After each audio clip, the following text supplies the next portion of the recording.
Paglalako ng sampagita ang ginawang hanap buhay ng magkapatid na Benjo at Benoy. Yun na ang isa sa kinabubuhay nila mula nang mamatay ang kanilang ina. Habang ang kanilang ama naman ay nalulong sa sugal at alak. Mahirap lamang ang kanilang buhay. Hindi palagi ay meron silang kinikita. Pero sa kalagitnaan ng kanilang paghihikahos, isang lihim pa ng isang baryo na nadaanan nila ang kanilang matutuklasan. Malalaman nila na meron palang isang lugar dun sa kanila na talagang pinamumugaran ng aswang. At doon pa sila madalas na magtinda ng sampagita. Nagtataka sila noon kung bakit hindi sila ginagalaw ng mga aswang. Kalaunan ay malalaman nila kung bakit. Ganoon pa man, magkakaroon pa rin ng kaguluhan kahit pilit na sinasabi ng magkapatid na hindi masasama ang mga aswang. Magiging marahas sa mga manunugis na siya namang ikagagalit ng mga aswang. Hindi na mapipigilan ng magkapatid ang mangyayaring gulo. Bagay na magiging dahilan ng pagkawala ng maraming buhay. Ano nga kaya ang mangyayari sa kanilang lupang sinilangan? Dadanak nga ba ng dugo rito o maaari pa itong makuha sa mabuting usapan? Ano nga kaya ang magiging papel ng dalawang magkapatid para sa kapayapaan? Abangan ang mga kasagutan dito lang sa ating nag-iisang channel, ang numero 1 sa lahat, ang mga kwento ni Kabanong.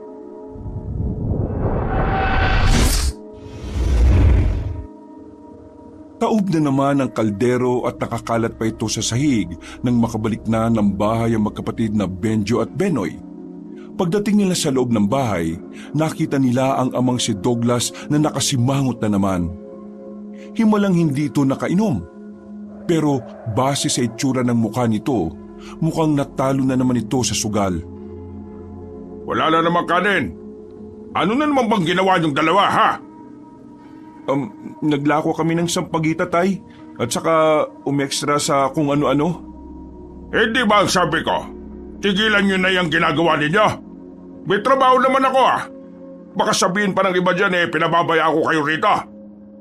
Dumito kayo sa bahay para may mag-asikaso rito. Yun na lang ang magiging silbi niyo sa akin. Kasi tay, hindi naman araw-araw may kita kayo eh.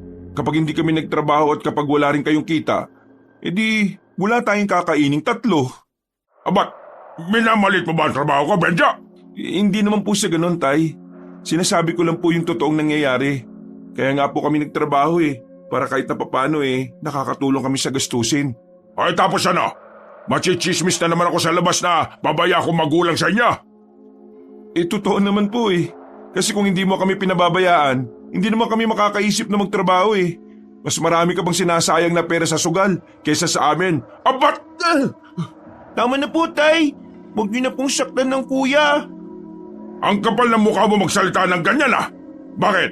May alam ka ba sa lahat ng paghihirap ko? Anong pakialam mo kung nagsusugal ako? Pera niyo ba ginagamit ko? Oo, pera namin. Nung nakaraan, wala yung iniipon namin ni Benoy. Kinuha niyo para gawing pangsugal. Abat tarantado ka! Ang lakas mo mambintang, ha? Totoo naman Nakita ko yung pitaka namin nasa kwarto niyo. Kinuha niyo, pinangsugal niyo. Wala kayong awa sa amin. Pinaghirapan namin yun, ha? Ilang araw kami naglalako tapos isusugal niyo lang. Anong klase nga kayo? Manahimik, Sige! Saktan niyo ako! Saktan niyo kami! Susumog na kita sa polis kapag ginawa mo yan. Wala ka na magandang naidudulot sa aming magkapatid. Puro ka na lang sakit ng ulo. Wala nang nawala si nanay Pinababayaan mo na kami. Nagkaganya ka na. Hindi lang naman ikaw ang nawalan Pareho lang naman tayo. Pero pagkakaiba lang natin, kaming dalawa ni Benoy, pinipilit namin magsumikap sa buhay. Kasi wala na kami maasahan sa inyo na dapat kayo ang unang taong masasandalan namin Kasi kayo na lang ang meron kami. Hindi nakapagsalita ang matandang si Douglas. Nung mga sandaling yun, hindi niya inakalang magkakaroon na ng lakas ng loob ang binatang si Benjo na pakawala ng mga salitang hindi niya magugustuhan. Kinuha na lamang nito ang kaldero sa lapag at padabog na binagsak sa lamesa. Mabuti ba magsaing na lang kayo? Lumabas ng bahay ang kanilang ama. Hindi na lamang yon sinundan ni Benjo kahit na gustong-gusto niyang patulan ng ama. Bumuntong hininga na lamang ang binata at saka naupo sa gilid. Kuya, bakit po ganun sa atin si tatay? Hindi niya po ba tayo mahal? Mahal tayo ni tatay, pero naliligaw lang siya ng landas. Hayaan mo na. Ang mahalaga, nandito naman ako para sa'yo. Di naman kita pababayaan eh. Kuya, gusto ko na po makita si nanay. Namimiss ko na siya eh. Si tatay kasi lagi na lang galit sa atin. Kung nasan man si nanay ngayon, alam kong binabantayan niya tayo. Kaya ikaw magpapakabait ka lang. Huwag kang gagaya kay tatay. Huwag magsusugal kasi masama yun. Opo kuya, kayo po ang gagayahin ko kasi kayo po ang idol ko eh. Sus, nambola ka pa. Ang mabuti pa, bumili ka na lang ng bigas kay Aling Wanda para naman makapagsaing na tayo. Alam ko nagugutom ka na rin eh. Agad na lumabas ang batang si Benoy. Napapahawak naman sa pisngi ang binatang si Benjo. Malakas ang sampal na natanggap niya sa kanyang ama. Kaya naman, kahit ilang minuto na ang nakalipas, ramdam na ramdam niya pa rin ang palad ng ama sa pisngi niya. Nilinis na lamang ni Benjo ang mga nagkalat na kanin sa sahig.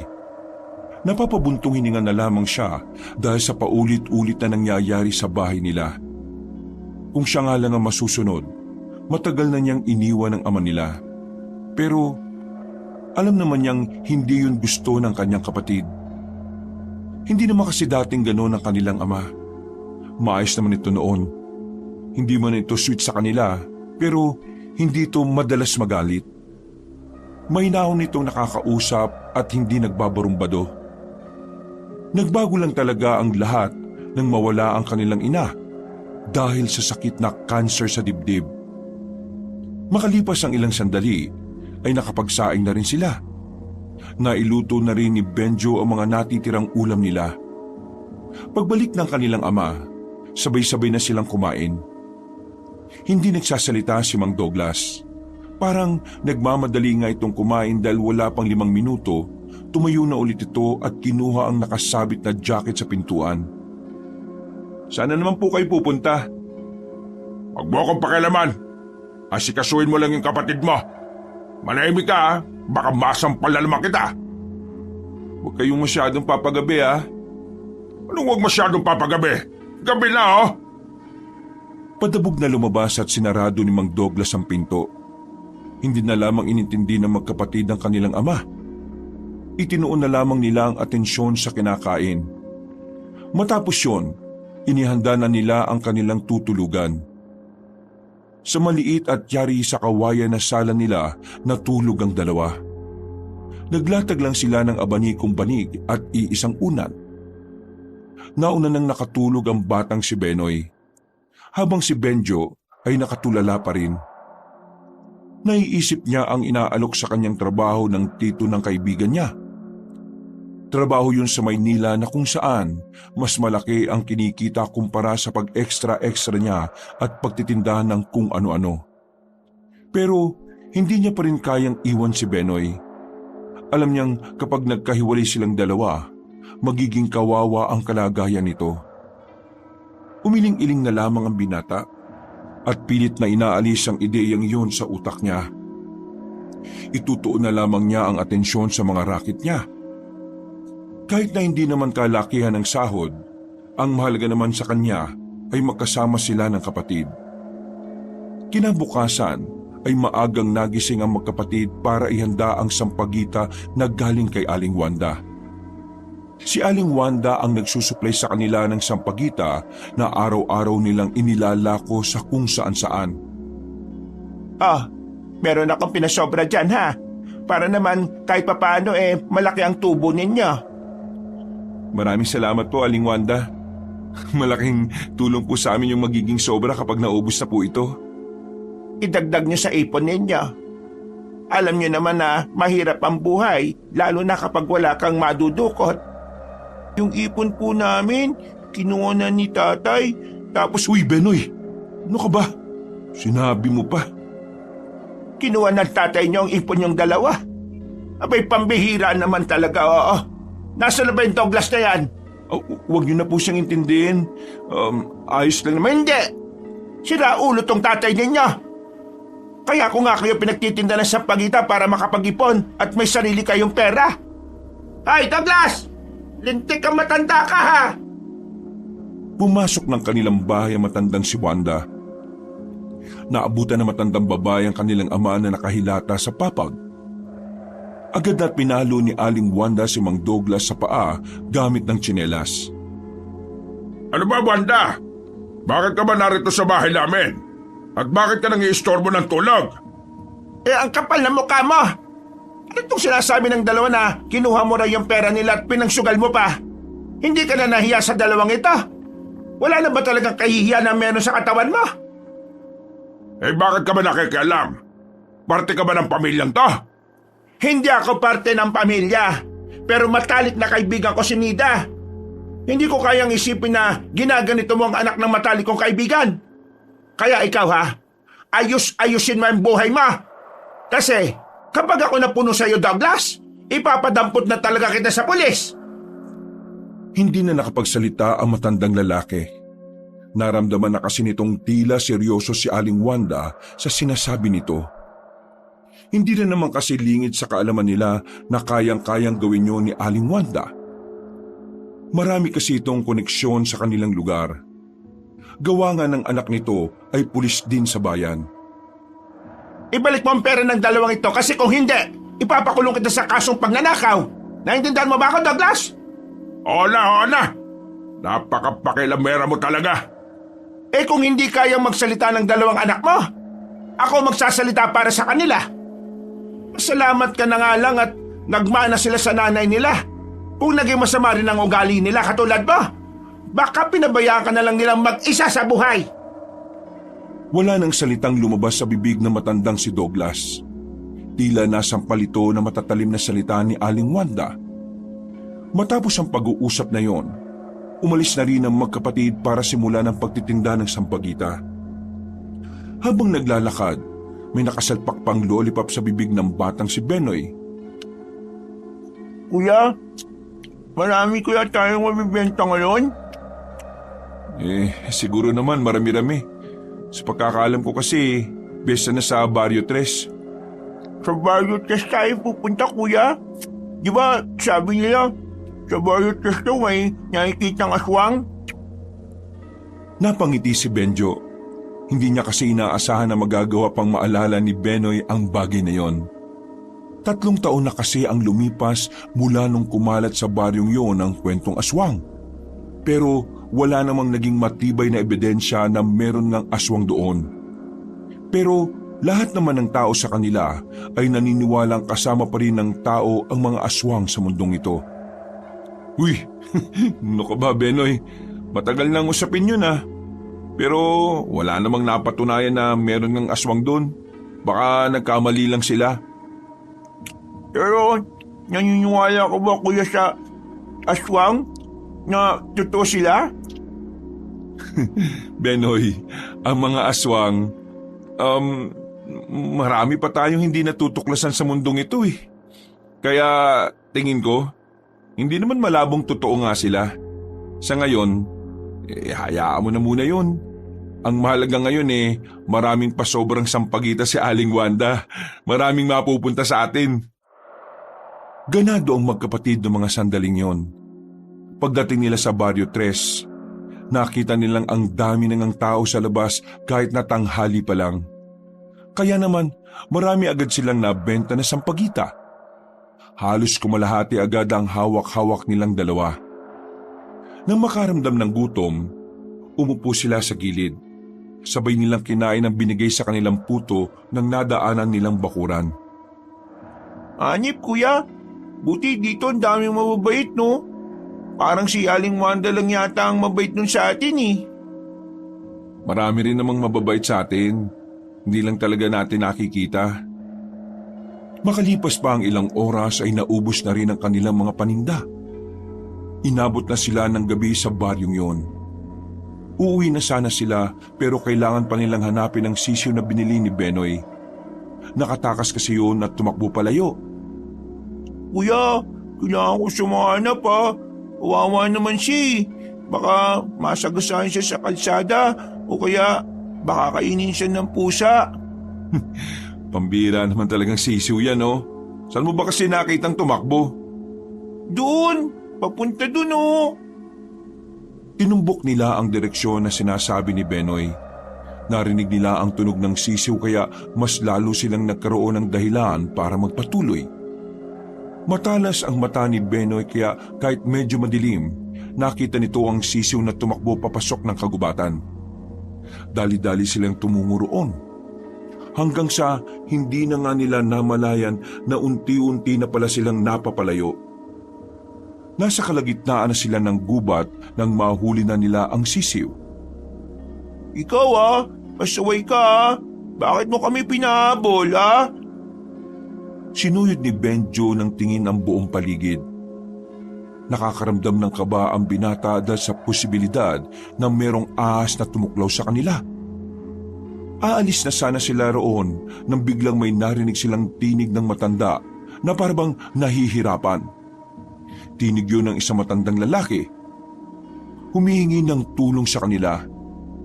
Kahit na nakakaramdam ng kaunting kaba at pagkailang dahil sa lugar, Tutulungan ba natin ang naririnig natin, kuya? Oo, baka mamaya kailangan niya ng tulong natin. Hinanap nila kung saan nagmumula ang boses ng matandang lalaki.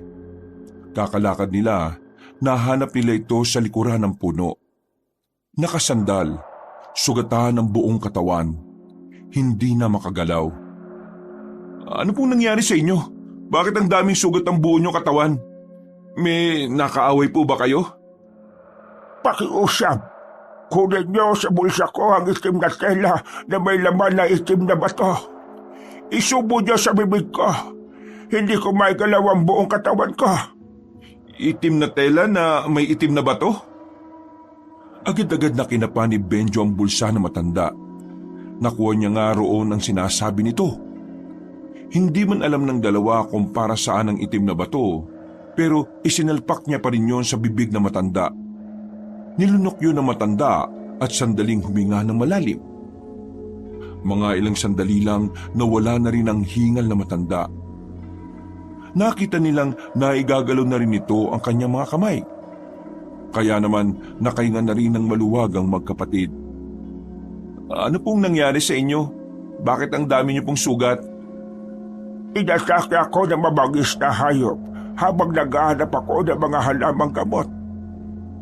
Bakit po kayo naghahanap ng halamang gamot? Albularyo po ba kayo? Oo, isa akong albularyo. Pero ayos na ba talaga kayo? Masakit pa rin ang mga hiwa ko sa katawan at braso. Pero kakayanin ko naman na. Namanhid lang talaga ang buong katawan ko kanina dahil sa kirot. Ay teka, ano bang pangalan ninyong dalawa? Bakit kayo nasa kagubatan ng ganitong oras? Ako nga po pala si Benjo. Ito naman po ang kapatid kong si Benoy. Yung alagang sisiw ko kasi nitong kapatid ko, hinabol namin hanggang sa makarating kami dito sa kagubatan. Diyos ko, salamat naman sa sisiw na yan. Kung hindi dahil sa sisiw na yan baka wala nang nakakita sa akin dito. Baka patay na ako kanina pa. Sa susunod po, mag-iingat kayo. Masyado pong malawak ang gubat Hindi po natin alam kung anong klaseng hayop na pwedeng umatake sa atin. Kagaya na lang ng alin, ng aswang. Natahimik ang magkapatid. Kung nakikita lang siguro ni Mang Karyo ng mukha nito, malamang sa malamang ay makikita nito ang kaba ng dalawa. Biro lang. Ay nako. Teka, pwede niyo ba akong tulungan makatayo? Inalalayan ni Benjo at Benoy ang matanda. Parang gegewang-gewang pa ito, kaya inalalayan nila itong makalakad. Ihatid na lang po namin kayo sa inyo. Ay nako, hindi na. Makakaabala pa ako. Isa pa, masyado nang madilim sa gubat. Kakayanin ko namang maglakad na mag-isa. Hindi ho. Kagagaling niyo lang po kanina sa matinding kirot Paano kapag umatake na naman? O kaya, paano kung yung sunod na umatake yung umatake sa'yo ngayon?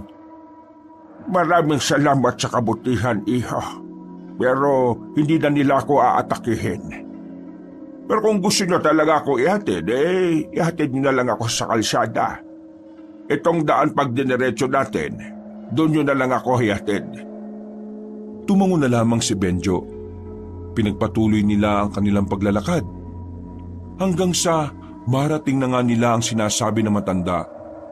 Huminto na sila habang ang matanda naman tumawid na rin patungo sa kabilang kalsada. Pero bago ito pumasok ulit sa kagubatan, gumiti ito at nagpasalamat. Maraming salamat sa inyong dalawa. Isang buong angkan ang iniligtas ninyo. Ngayon ko napatunayan na talaga palang may mga taong mabubuti. Balang araw, makakabawi rin ako sa inyo. Noong mga sandaling yon, saka lamang nagtaka ang binatang si Benjo. Sa pagkakaalam niya kasi, tao lang din naman ang mga albularyo. Hindi niya magawang isipin kung papaanong kinaya na matanda ang maraming sugat sa katawan. Nagtaka rin siya kung anong itim na bato na nilunok ng matanda. Tingin niya kasi, ang batong yon ang dahilan kung bakit nagkaroon ng lakas si Mang Carrion. Kuya, hindi natin nalaman yung pangalan niya. Kaya nga nawala rin kasi sa isip ko Pero ayos na yun. Ang mahalaga, ayos na siya. At sana lang makabalik siya sa kung saan man siya galing. Nakaalis naman ang kagubatan ng dalawa. Nakasakay na rin ng tricycle para makauwi. Pagdating nila ng kanilang bahay, sa labas pa lang ay naririnig na nila ang ingay sa loob. Inimbita na naman kasi ng kanilang ama ang mga barkada nito para mag-inuman. Kaya naman wala silang choice kundi ang tumambay na lang sa labas habang naghihintay na matapos sa mga yon. Kuya, kung pumunta kaya tayo kay Aling Wanda, baka umaga pa matapos yung mga yan Wag na, nakakahiya naman. Di ba ibibigay din naman natin sa kanya yung pera? Bukas na lang, baka nagpapahinga na rin yung tao ngayon. Ang gara kasing tatay Ang liit na nga ng bahay natin, nagpapapunta pa ng mga bisita sa loob. Hayaan mo na, kapag nakaipon tayo ng malaking pera, bibili na tayo ng sarili nating bahay para hindi na tayo naaabala kapag magpapahinga tayo. Inabot ng madaling araw bago matapos ang pag-iinom ng kanilang ama. Nakatulog na nga ang batang si Benoy. Binuhat na lamang ito ni Benjo papasok ng kanilang bahay. Inabutan nila matandang si Mang Douglas na nakabulagta sa lapag. Malakas ang hilik nito. Sandaling nilinis na muna ni Benjo ang mga kalat at saka sila naglatag ng banig. Dahil kahit na kailan, wala talagang pakialam sa kanila ang kanilang tatay kung mapuyat sila o hindi. Kinabukasan, kinuha agad nila ang paninda mula kay Aling Wanda. Araw ng linggo noon kaya nagmamadali silang tumungo sa simbahan. Pagdating nila roon, maaga pa lang ay marami ng tao. Marami kagad silang nabenta. At habang nagpapahinga sa gilid, nakita nila ang kanyang kaibigan na si Jojo at agad naman itong lumapit sa kanila. Pre, long time no see Uy, pinagsasabi mong nung nakaraan lang nagkita pa tayo. Ano bang gagawin mo rito? Mukha namang hindi ka magsisimba Magsisimba nga sana ako. Kaso yung kasama kong magsimba hindi na makakarating. Kakainis nga Magsisimba ka? Ganyan ang suot mo? Sino ba yun? Basta, hindi mo to kilala. Puro ka nalang babae. Bumili ka na lang kaya sa amin para matuwa naman ako sa'yo. O nga po, Kuya Jojo. Bili ka na sa amin. Para naman may ambag ka sa buhay ni Kuya Benjo. Aba, sira ulo tong kapatid mo O na, bibili na ako. Sakto, wala na kaming sampagita sa altar namin Bigyan mo ako 5. 5? O to, yan. Yan ang gusto ko sa'yo Ano? May gusto ka sa akin? Baliw! Natapos ang misa, paglabas ng mga tao ay agad na naubos ang kanilang panindang sampagita. Dahil dito, mas maaga silang makakauwi ng kanilang bahay. Wala pang tanghalian ay wala na silang gagawin. Gusto pa sana ni Benjo na umextra pa sa ibang trabaho para may pandagdag. Pero mas minabuti na lamang niyang samahan ng kanyang kapatid sa bahay. Nagluto na lamang siya ng makakain nila. Ang ama nila, wala na sa bahay nung mga sandaling yon. Sa pagkakaalam ni Benjo, may pinuntahan na naman itong sabungan. Habang nagluluto si Benjo, dumating si Aling Wanda. May dala-dala itong kakanin. Naka Benjo, halika nga rito. Kunin mo na itong tira. Hindi naubos kanina eh. Pero marami-rami pa ho ito ah. Hayaan mo na. Kunin mo na. Pangmerienda nyo na lamang mamaya ng kapatid mo. Nako, maraming salamat po Aling Wanda. Napakabait niyo talaga sa amin lagi. Nako, wala ito. Nangako ko sa nanay nyo nung nabubuhay pa siya na kapag nawala siya, titingnan ko kayo palagi at siyempre, tutulungan ko na rin kayo. Ay, siya nga pala. Bago ko makalimutan, kunin mo ito. Dumukot ang matandang babae ng 2 rosaryo, isang kulay itim at isang kulay puti. Binigay nito sa binata ang 2 yon. Maraming salamat po dito. Hindi lang yan basta rosaryo ha. Palagi niyong dadalhin at isusuot yan. Sabi ng napagbilhan ko niyan mabisang pangontra daw yan sa mga aswang. Sa narinig ni Benjo ay nagsalubong ang kilay niya. Medyo napaisip siya sa sinabi ni Aling Wanda. Itong mga nakaraang sandali kasi, ilang beses na niyang narinig ang tungkol sa mga aswang. Ano po? Mga aswang po? Alam mo kasi, hindi ko alam kung totoo itong kumakalat na chismis ha. Meron na raw kasing aswang dito sa atin. Lalaking aswang. Binata raw tapos gwapo. Tapos, nangunguha raw ng magagandang babae. Nung nakaraan kasi sa malayong baryo, meron daw kinuhang babae. Tapos, natagpuan na lang na patay na. Tuyot daw ang katawan. Nawala na ng dugo. Tapos, wala na rin daw ang laman loob. Aling Wanda, sigurado ba kayo sa sinasabi ninyo? Ano ka ba? Kasasabi ko lang. Chismis pa lang. Pero wala namang masama kung maniniwala. Para makapaghanda. Kaya nga ito binilhan ko kayo magkapatid ng pangontra. Kasi di ba lagi kayong umaalis. Kaya baka makatulong yan. Paano? Uwi muna ako sa amin. Baka hinihintay na ako ng mga alaga naming aso doon. Sige po, maraming salamat po ulit. Napatingin na lamang si Benjo sa 2 rosary. Napapatango na lamang at bahagyang napangiti. Natuwa siya dahil talagang naisip pa sila ng matandang babae. Samantala, sa kabilang banda ng kanyang utak, ay naiisip niya naman ang tungkol sa mga aswang. Nahihiwagaan na kasi siya kung ano ba talaga ang nangyayari sa lugar nila. Lumipas pa ang ilang araw. Palala na ng palala ang mga naririnig nilang kwento tungkol sa mga aswang.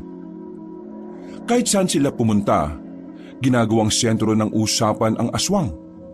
Pero ang iba naman ay ginagawa lang katatawanan. Ganun pa man, nakakaapekto pa rin yon sa mentalidad ni Benjo. Pakiramdam niya kasi ay talagang may basihan ng mga naririnig nilang kwento. Kung wag ka na lang kaya sumama muna sa pagtitinda ng sampagita ngayon. Bakit naman po? Natatakot ka ba sa mga kwentong aswang? Di ba, ikaw ang nagsabi sa akin noon na saka lang maniwala kapag nakita na mismo ng 2 nating mga mata? Hindi naman ako natatakot. Basta. Pero kung gusto mo sumama, edi sumama ka na rin. Dakong 3:00 na ng hapon nang dumating na ang mga sampagita mula kay Aling Wanda. Masyado nang late pero ilalako pa rin nila yon dahil kailangan nila ng pera. May sakit kasi ang kanilang ama. Wala nang ibang bibili ng gamot para doon. Mag-4 na nang makalis sila ng baryo. Naglako-lako sila sa mga katabi nilang baryo. Matumal ang bentahan ng sampagita noong mga oras na yon. Kaya naman dakong 5:00 pa lang, pauwi na rin sila. Sa kagubatan na rin sila dumaan. Kuya, hindi yata itong dinaanan natin kanina. Naku, oo nga no. Saan ba tayo dumaan kanina? Nakakalimutan ko na. Wala kuya, mukhang naliligaw na yata tayo. Bale, huwag kang kabahan. Madali lang naman makakaalis dito. Ipinagpatuloy lang nila ang paglalakad hanggang sa meron na silang nakitang isang baryo. Nung una, mukha lang itong normal sa paningin nila. May mga kabahayan, may mga tao sa bawat bakuran, at medyo maingay rin naman at may mga ilan ding mga magugulo. Hindi ito naiiba sa ibang baryo na napupuntahan nila. Dito, baka pwede tayo makapagtanong kung paano makakaalis dito. Pagpasok nila sa bungad, napatigil ang mga tao. Tumingin sa kanila ng seryoso. Nagtataka naman si Benjo kung bakit ganoon ang tingin sa kanila. Hindi naman masama ang pagkakatingin ng mga yon, pero tila merong sinasabi na hindi nila maintindihan. Kuya, tingnan mo sila oh. Bakit ganyan sila? Bigla na lang silang nananahimik. Pabayaan mo lang sila. Baka hindi sila sanay makakita ng mga gwapo. Pabiro na lamang na sinabi yun ni Benjo. Pero ang totoo, maging siya rin naman ay nahihiwagaan at nawiwirduhan na rin sa mga tao. Ganun pa man, nagbakasakali na lamang silang magbenta ng sampagita roon. Sampagita po kayo dyan, mura na lang po. Paubos na lang, bili po kayo sampagita. Napatigil sila sa paglalakad nang may tumawag sa kanilang matanda. Nilingon kagad nila ito. Tumambad sa kanila ang isang matandang lalaki. Hindi nila ito namukhaan pero parang pamilyar ang tinig nito sa kanila. Benjo! Benoy! Kung hindi ako nagkakamali, yun ang pangalan ninyo. Opo, kami nga po yun. Paano niyo po kami nakilala? Teka, parang pamilyar nga po ang boses ninyo sa akin eh. Kayo po ba yung... Ako nga matandang tinulugan nyo nung nakaraang gabi. Sabi na nga be. Pero kumusta po kayo? Kumusta po yung mga sugat nyo? Eto, maayos naman ako. Maraming salamat ulit sa inyong tulong. Ay, siya nga pala. Narito ba kayo para magbenta ng tinda niyong sampagita? Opo. Pauwi na po kasi sana kami. Dumaan po kami sa gubat tapos naligaw-ligaw na kami. Aksidente lang po na nakita namin tong baryo ninyo. Kaya heto, nagbabaka sakaling makabenta. Huwag kang mag-alala. Mababait ang mga taga-baryo Urdaneta. Mababait po kayong lahat. Ibig sabihin, bibilin po ninyo ang lahat ng natitira naming sampagita? Uy, ano ka ba? Nakakaya yung sinasabi mo, no? Di ba yun naman po ang pinunta natin dito, kuya? Ang mapaubos itong mga tinda natin? Tama naman ang kapatid mo, Benjo. Kaya ngayon, uubusin namin ang mga tinda ninyo. Mga kasama, ang dalawang ito nagligtas sa akin nung nasa kagubatan ako. Bilhin natin ang mga tinda nila bilang pasasalamat sa kanilang ginawa. Naku, nakakaya naman po. Nakangiting naglapitan ng mga taga roon. Wala nang nagawa pa si Benjo nang bumili ang mga residente. Hindi nagtagal, wala na silang hawak-hawak na sampagita. Tuwang-tuwa ang magkapatid. Buong akala kasi nila ay hindi na sila makakaubos ng paninda dahil anong oras na rin silang nagsimula. Naku, maraming salamat po, Ano nga po palang pangalan nyo? Kung ayos lang sa inyo, dumaan na muna kayo sa bahay namin at doon ako magpapakilala sa inyo. Malapit na po kasing gumabi. Baka abutin na po kami ng dilim. Huwag kayong mag-alala. Ihahatid namin kayo pagpauwi na kayo. Halika kayo. Hindi na nakatanggi pa ang binatang si Benjo. Sumunod na lamang sila sa matandang lalaki hanggang sa makarating na nga sila sa bahay nito. Pinapasok sila na matanda sa loob ng bahay at pinaupo sa mahabang upuan. Ipagtitimpla ko kayo ng masarap na tableya at ilalabas ko ang itinara kong puto. Naku, maraming salamat po talaga. Sobra-sobra na po ang ginagawa ninyo para sa amin. Hindi. Kulang na kulang pa nga ito kung ikukumpara mo sa pagligtas mo sa buhay ko. Ay, siya nga pala. Ang pangalan ko ay Carrion. Pero kung anong gusto niyong itawag sa akin ay wala namang problema. Ang swerte po siguro ng mga anak niyo, Mang Carrion. Ngumiti ng mapait ang matandang si Carrion. Nakitaan ni Benjo ng lungkot ang mukha nito, kaya agad niyang binawi ang kanyang sinabi. Mukhang hindi ko po yata dapat sinabi yun. Pasensya na po. Bakit po? Nasaan po ba mga anak niyo, Mang Carrion? Wala na sila. Sumama sila sa nanay nila noon pa. Matagal na akong mag-isa. Pero masaya ako kasi alam kong nasa maayos na kalagayan naman ng mga anak ko. Kapag nalaman nila kung gaano po kayo kabuting tao, nasisiguro ko pong magiging proud sila sa inyo. Sana nga. Sana nga gano'n ang mangyari. Ngumiti na lamang ang matandang si Mang Carrion at inihanda na rin ito ang tableya at puto. Mga ilang sandali lang ay sabay-sabay na silang kumain. Noong mga sandaling yon, marami silang napag-usapan na matanda. Kung saan-saan na napunta ang usapan hanggang sa hindi na nila namalayan ng oras. Dakong 8:00 na ng gabi. Nagpaalam na ang magkapatid na uuwi. Masaya sila noong mga sandaling yon. Sa sobrang saya nila, hindi na napansin ni Benjo ang mga kakaibang bagay sa paligid. Hindi na niya napansin na ang baryong yon ay hindi pala talaga normal. Masyado siyang nabulag dahil sa pagkalibang. Sigurado po ba kayong ihatid niyo pa po kami? Nakakaya naman po. Sige na kuya, patid na po tayo. Natatakot po ko sa gubat baka po may aswang. Sa sinabing yun ng batang si Benoy, biglang natahimik si Mang Carrion at ang ilang kasama nila sa paglalakad. Pero maya-maya lang din ay sabay-sabay na natawa mga yon. Bagay na ipinagtaka ng magkapatid. Nako, wala namang aswang Hindi totoo yan. Pero ang sabi po sa amin ni Aling Wanda, tuturo po mga aswang. May nabiktima na nga raw po ang mga yun Panakot lang nila ang mga aswang sa mga katulad mong bata. Para maaga kayong matulog sa gabi. Alam mo naman ang matatanda kung ano-ano na lang ang sasabihin sa mga bata. Nahihirapan na rin kasi silang magsaway sa inyo Napapakamot na lamang sa ulo ang batang si Benoy. Pero nanahimik na rin ito nang magsimula na rin silang maglakad. Habang nasa kagubatan, nawala na rin ang pangamba ni Benjo. Sa totoo lang kasi, gusto rin naman niyang may kasama sila ni Benoy sa paglalakad. Lalo na't hindi rin naman nila alam kung saan ang palabas ng gubat. Kaya naman, isang malaking tulong ang presensya ni Mang Carrion at ang mga kasama nito. Dito na lang po kami. Kalsada na naman po ito Maraming salamat po sa paghatid nyo at sa masarap pong tableya at puto. Sana po may susunod pa. Walang anuman. Mabuti kang tao.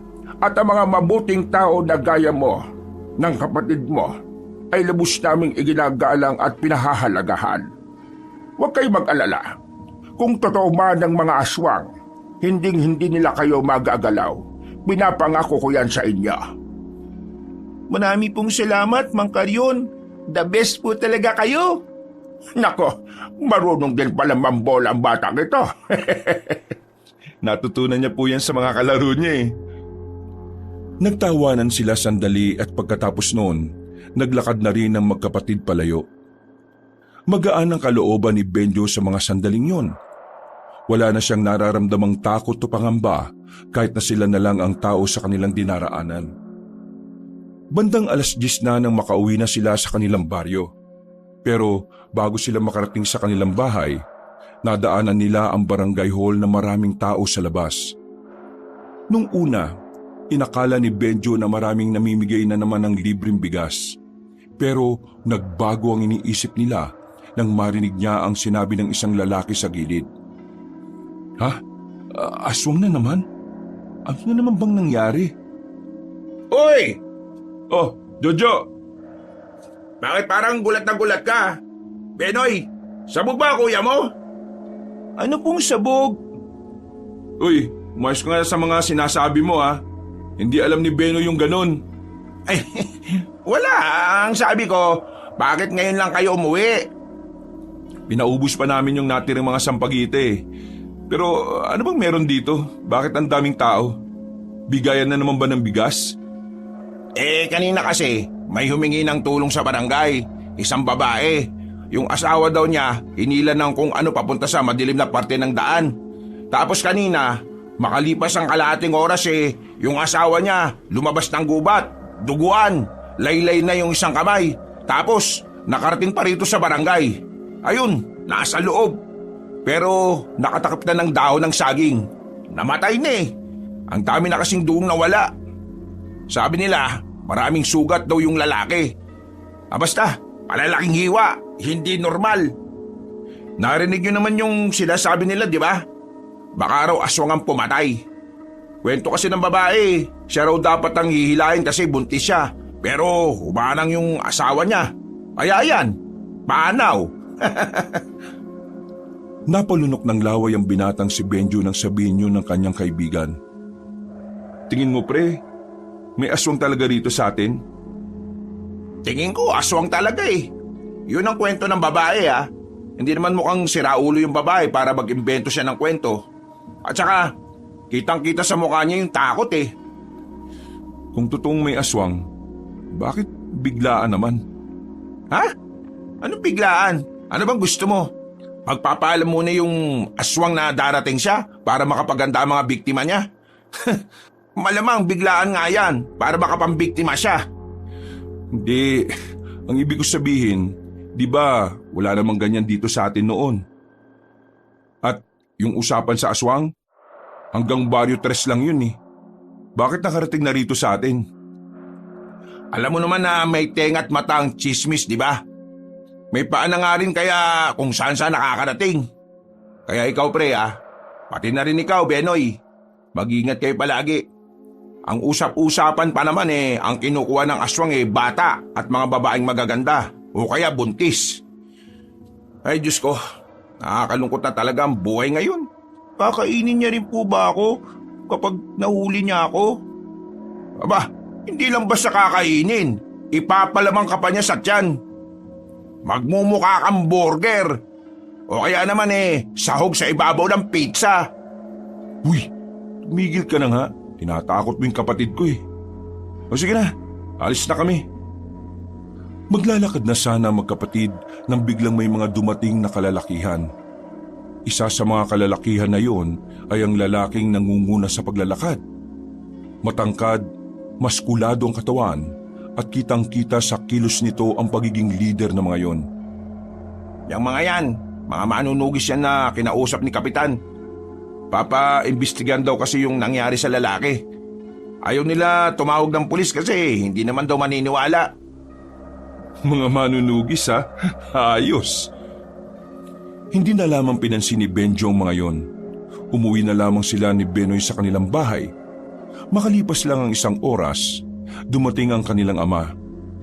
Himala na hindi ito nakainom at ang pinakahimala, meron itong dalang pagkain.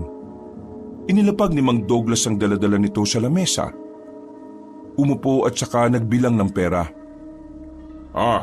Mag-iwan na ako ng pera para sa pambili ng bigas at ulam para bukas Baka magastos ko pa ito. Uy, mukhang good mood kayo ngayon tay. Sinubukan ni Benjo na makausap ang ama niya. Tingin niya kasi yun ang tamang pagkakataon para kahit papaano ay magkaroon sila ng pag-uusap ng kanyang ama. Ilang araw na rin kasi silang hindi nagpapansinan. Nanalo ko kanina sa color game at sabong. Kaya yan, may pera ako. Kaya pala. Kayong dalawa ng kapatid mo Huwag na muna kayong magtinda ng sampagita. Magbibigay ako ng pera na kakayanin para sa 1 linggo. Mamahinga kayo rito sa bahay. Nakausap ko na rin si Wanda tungkol dito. Si Benoy na lang siguro magpahinga. Magtitinda pa rin po ako, tay. Di ako sanay nang walang ginagawa Alam kong lagi tayong nag-aaway. At alam ko marami akong pagkukulang sa inyo. Kaya nga napag-usapan namin ni Wanda kanina, babawi na ako sa inyo. Hindi ko alam kung mahihinto ko yung pagsusugal. Pero ang pag-iinom, pwede pa. Kaya nga gusto ko magpahinga kayo. Ako na muna magtatrabaho. At saka, hindi ka ba nakikinig sa mga usap-usapan ngayon? Talamak ang aswang ngayon. Nung una sa kabilang baryo. Ngayon, may nabiktima na rin dito sa atin. Kung gagala-gala pa kayo ng kapatid mo sa pagtitinda ng sampagita, baka mamaya kayo pa ang sunod na mabiktima. Tumayo ang matandang si Douglas. Naiilang naman si Benjo. Hindi kasi siya sanay na ganoon ang kanilang ama. Lagi kasing barumbado yun sa kanila. Palasigaw at palamura. Nananakit pa akong minsan. Pero ngayon, parang ibang Douglas ang kaharap niya. Naninibago ka ba? Masanay ka na kasi babawi talaga ako. Sa katunayan, itong bagong trabaho na papasukan ko, medyo okay din naman. Maayos ang sahod. Ang kaso, delikado. Delikado po? Ano po ba yan? Baka mamaya illegal po yan ha? Papasok ako sa samahan ng mga manunugis. Yung kakilala ko, ipapasok ako ron. May sahod doon. May bayad ang serbisyo nila. Teka po. Yan ba yung mga dumating kanina sa barangay? Yung mga kumakalaban daw sa mga aswang? Yun nga. Sila nga. Doon ako sasali. Tay, wag na lang ho kayong sumali doon. Nakapagsabi na ako sa kanila Tsaka, gusto ko na rin namang makapatay ng aswang. Matagal na akong nahihiwagaan sa mga nilalang na yan Baka ho kasi mapahamak pa kayo dyan. Delikado ang mga aswang Kayo na rin ang nagsabi. Bakit? Nag-aalala ka ba sa akin? Malamang, tatay ka namin Kahit na hindi naging magandang trato mo sa amin, tatay ka pa rin namin. At kayo na lang ang meron kami. Isa pa, sabi niyo babawi kayo. Paano kung mamatay kayo dyan? Paano pa kayo makakabawi? Kaya nga ako sasali sa kanila para patayin din ang posibleng makapanakit sa inyo. Hindi ko lang naman ito ginagawa para lang sa sahod Ginagawa ko rin ito para sa inyo ni Benoy. Ay nako, hindi ako sanay sa sinasabi kong ito. Pero seryoso Nagising ako sa mga sinabi ni Wanda. Lintik na matandang yun kasi. Ilang beses akong nasampal. Pero salamat sa kanya kasi napagtanto ko kung ano ang halaga niyo sa akin. Napabuntong hininga na lamang si Benjo. Hindi niya alam kung matutuwa o mag-aalala ba siya. Hindi niya magawang matuwa kahit alam niyang magiging matino na rin ang kanyang ama. Kapag iniisip niyang malalagay sa alanganin ng buhay ni Mang Douglas, hindi niya maiwasang hindi mag-alala. Tila nabubura ang mga pangit na alaala niya sa ama. Napatingin na lamang silang dalawa sa batang si Benoy sa sahig. Mahimbing na ang tulog ng bata.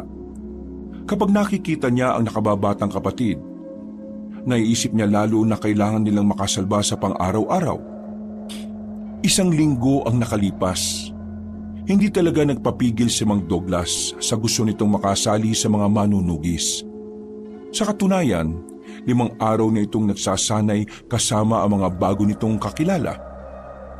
Kahit na ayaw ni Benjo, hinayaan na lang din niya ang ama. Naisip niya kasi na mas mainam ng ganon ang pinagkakaabalahan ni Mang Douglas kaysa naman bumalik ito sa dating gawi. Masaya ako na nagiging ayos na rin pala ang samahan niyo ni Mang Douglas Pero naiintindihan ko rin ang pag-aalala mo. Piruin mo, ngayon na lang kayo magiging okay tapos nasa alanganin palagi buhay ng tatay mo. Yun nga rin ang iniisip ko Pero kasi, sabi rin sa akin ni Aling Wanda, hayaan ko si tatay. Kung yun ang paraan niya para makabawi sa amin, kailangan ko na lang suportahan. Paano yung kapatid mo? Alam na ba niya na gano'n na magiging trabaho ng tatay niyo? Hindi ko pa sinasabi. Kung sama mo na lang kaya yung tatay mo sa sinalian niya. Tulig ka ba? Paano naman si Benoy? Sino mag-aasikaso dyan? E di iwan mo kay Aling Wanda. Ayoko rin namang sumali sa mga ganun eh. Hindi ako takot sa aswang ah. Mas gusto ko lang talagang unahin si Benoy. Ano? Tara na ba? May kasama na ba si Benoy sa bahay ninyo? Tara na. Pupunta naman siya ni Aling Wanda sa bahay eh. Uy pre, salamat nga pala sa pagsama sa akin ngayon ah. Alam mo naman, delikado nang isama si Benoy sa lakad na ganito. Itong aswang-aswang kasi nauso-uso pa eh. Wala namang anuman yun, pre. Wala rin naman kasi akong ginagawa eh. Sinimulan na lamang nila ang paglalakad dala ang maraming piraso ng sampagita. Una silang tumungo sa simbahan.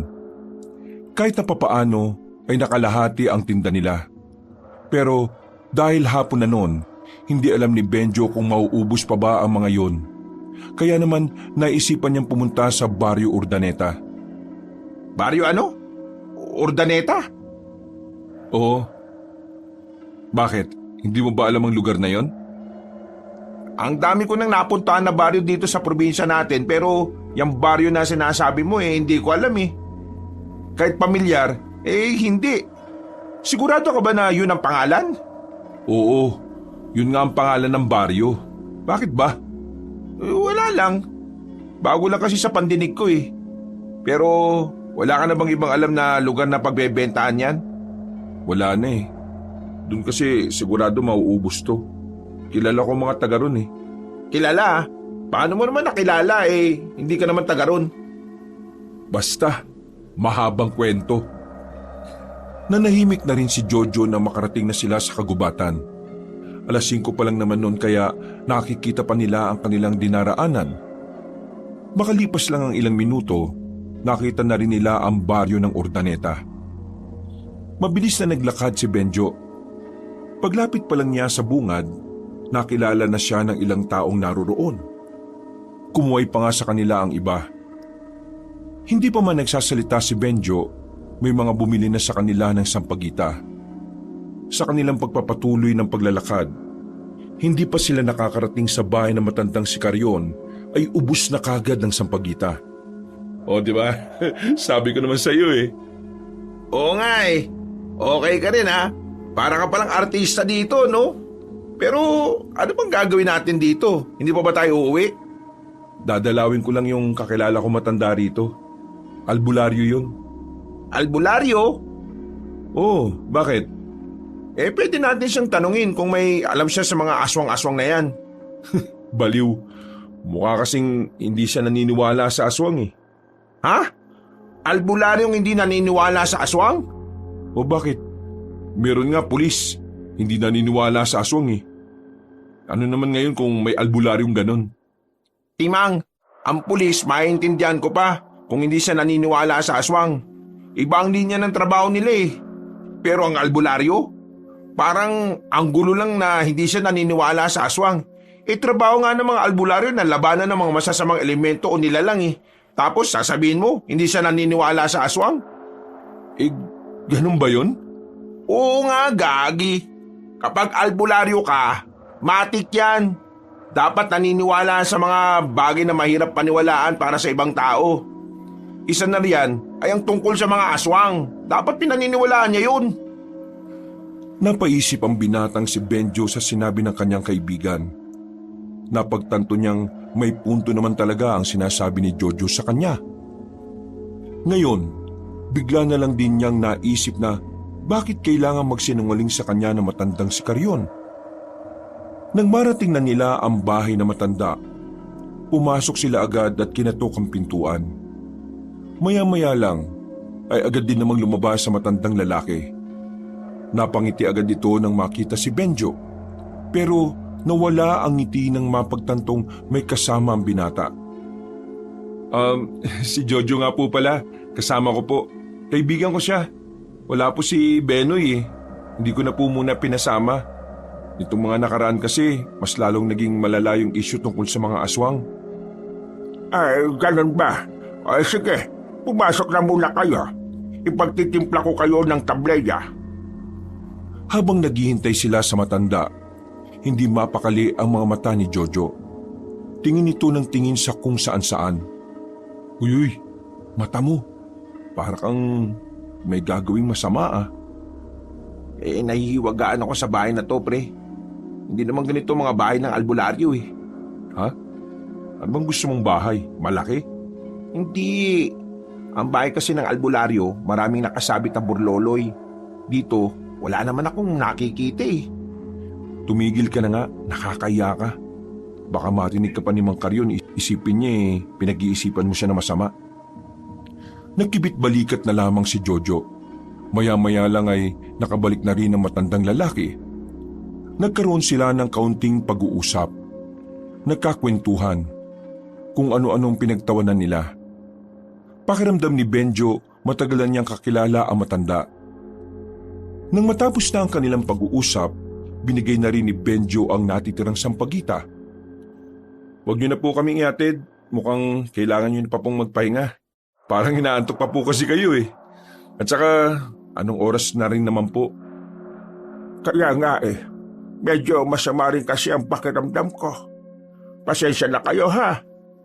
Naku, pasensya na po kung naabala namin kayo.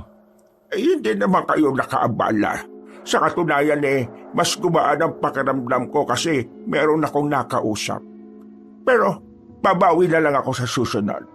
Mas dadamihan ko ang puto na kapares ng tableya. Sige po. O paano? Mauna na po kami. Maraming salamat po ulit ha. Huwag po kayong mag-alala. Kapag may oras ako, lagi po akong dadaan dito para kumustahin kayo. Nakangiting tumango na lamang ang matanda. Naglakad na rin ang magkaibigan at nang nasa kagubatan na sila, hindi pa rin talaga matahimik ang kalooban ni Jojo. Kanina pa nito iniipon ang lahat ng kanyang naiisip. Pre, malakas talaga ako tub ko na nagsisinungaling sa iyo yung matandang yun eh. Hindi siya albularyo, pre. Hoy, kanina ka pa makulit ha. Makinig ka kasi muna sa akin. Ano ba kasing pinupunto mo? Na hindi siya totoong albularyo. Ano ngayon kung hindi nga sa totoong albularyo? Sa parte pa lang na nagsisinungaling siya sa'yo, ibig sabihin lang nun, huwag kang magtiwala sa kanya. Hindi mo nga siya kilala. Malakas ang pakiramdam ko na matino naman siyang tao. Ano bang problema ron, pre? Gusto mo ba na marinig ang napansin ko habang naroon kayo kanina? Ay nako, hindi ko pa pala tapos. Oy sige, ano ba yun? Nakita ko kanina yung ibabaw ng labi ng matanda. Patag siya, pre. Yung ibabaw ng labi niya, patag? Oo, patag. Ibig sabihin lang nun, aswang siya. Hindi na napigilan ni Benjo ang kanyang inis. Napatigil ito sa paglalakad. Habang tinatahak nila ang kagubatan, hindi na nito matiis sa mga pinagsasasabi ng kanyang kaibigan kontra kay Mang Karyon. Para kasi sa kanya, wala naman siyang nakikitang mali sa matanda. Aswang? Seryoso ka ba? Ang tanda na niya, pre, tapos aswang siya? Kung aswang siya, bakit mahal na mahal siya ng mga taga roon? Bakit? Naisip mo rin ba na baka mga taong naroon aswang din? Pambihira ka talaga oh. Pati ba naman yung ibang tao pagbibintangan mo pa? Hindi naman sa ganon, pre. Sinasabi ko lang naman sa iyo ang mga... Ha? Napatigil sila sa pag-uusap na makarinig sila ng mga kalusko sa paligid. Napalunok ng laway ang dalawa nang maisip nilang baka aswang ang nagmamasid sa kanila. Hindi na naiwasan ni Jojo na mapahawak sa braso ni Benjo. Marahan silang naglalakad. Nakikiramdam. Dumampot na rin ng sanga si Benjo. Sakaling may lumabas at umatake, meron siyang ipampapalo. Sino yan? Lumabas ka dyan! Hindi kami nakikipagbiruan ha! Baka mamaya yung matanda yan, pre. Tumigil ka nga. Nakakainis ka na, pre ha. Bakit pa kasi ayaw mong makinig sa akin? Mas may alam ako sa iyo tungkol sa mga aswang. Mamaya kasi niyan eh. Uy! Sino bang nandyan ha? Napapatara silang dalawa na makarinig sila ng sunod-sunod na kaluskos. Ilang sandali pa, meron na silang naaaninag na imahe ng isang lalaki.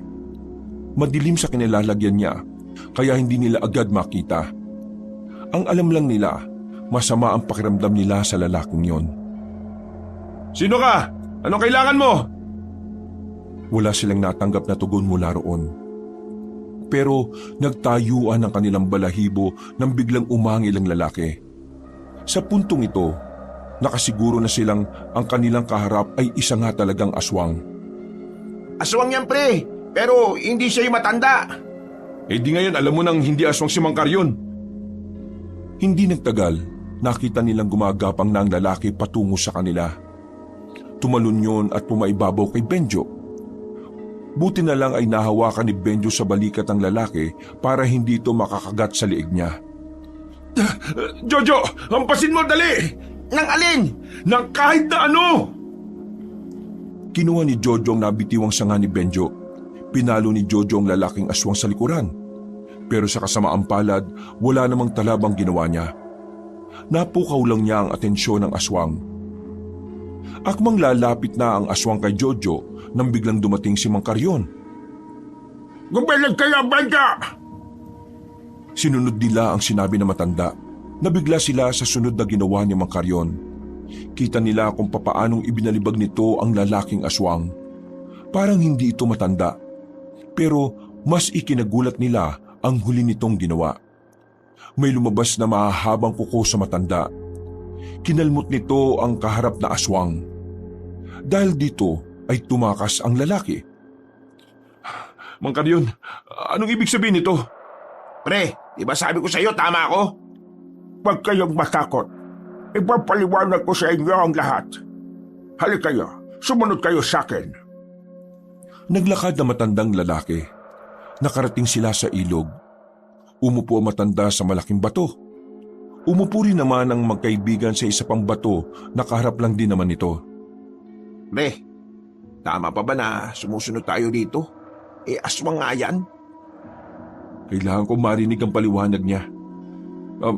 Mang Karyon, bakit kayo nagsinungaling sa akin? Huminga ng malalim ang matandang aswang. Mararamdaman sa kilos nito ang hiya. Pero napilitan na lamang din itong ipaliwanag sa kanila ang katotohanan. Totoo na isa akong aswang.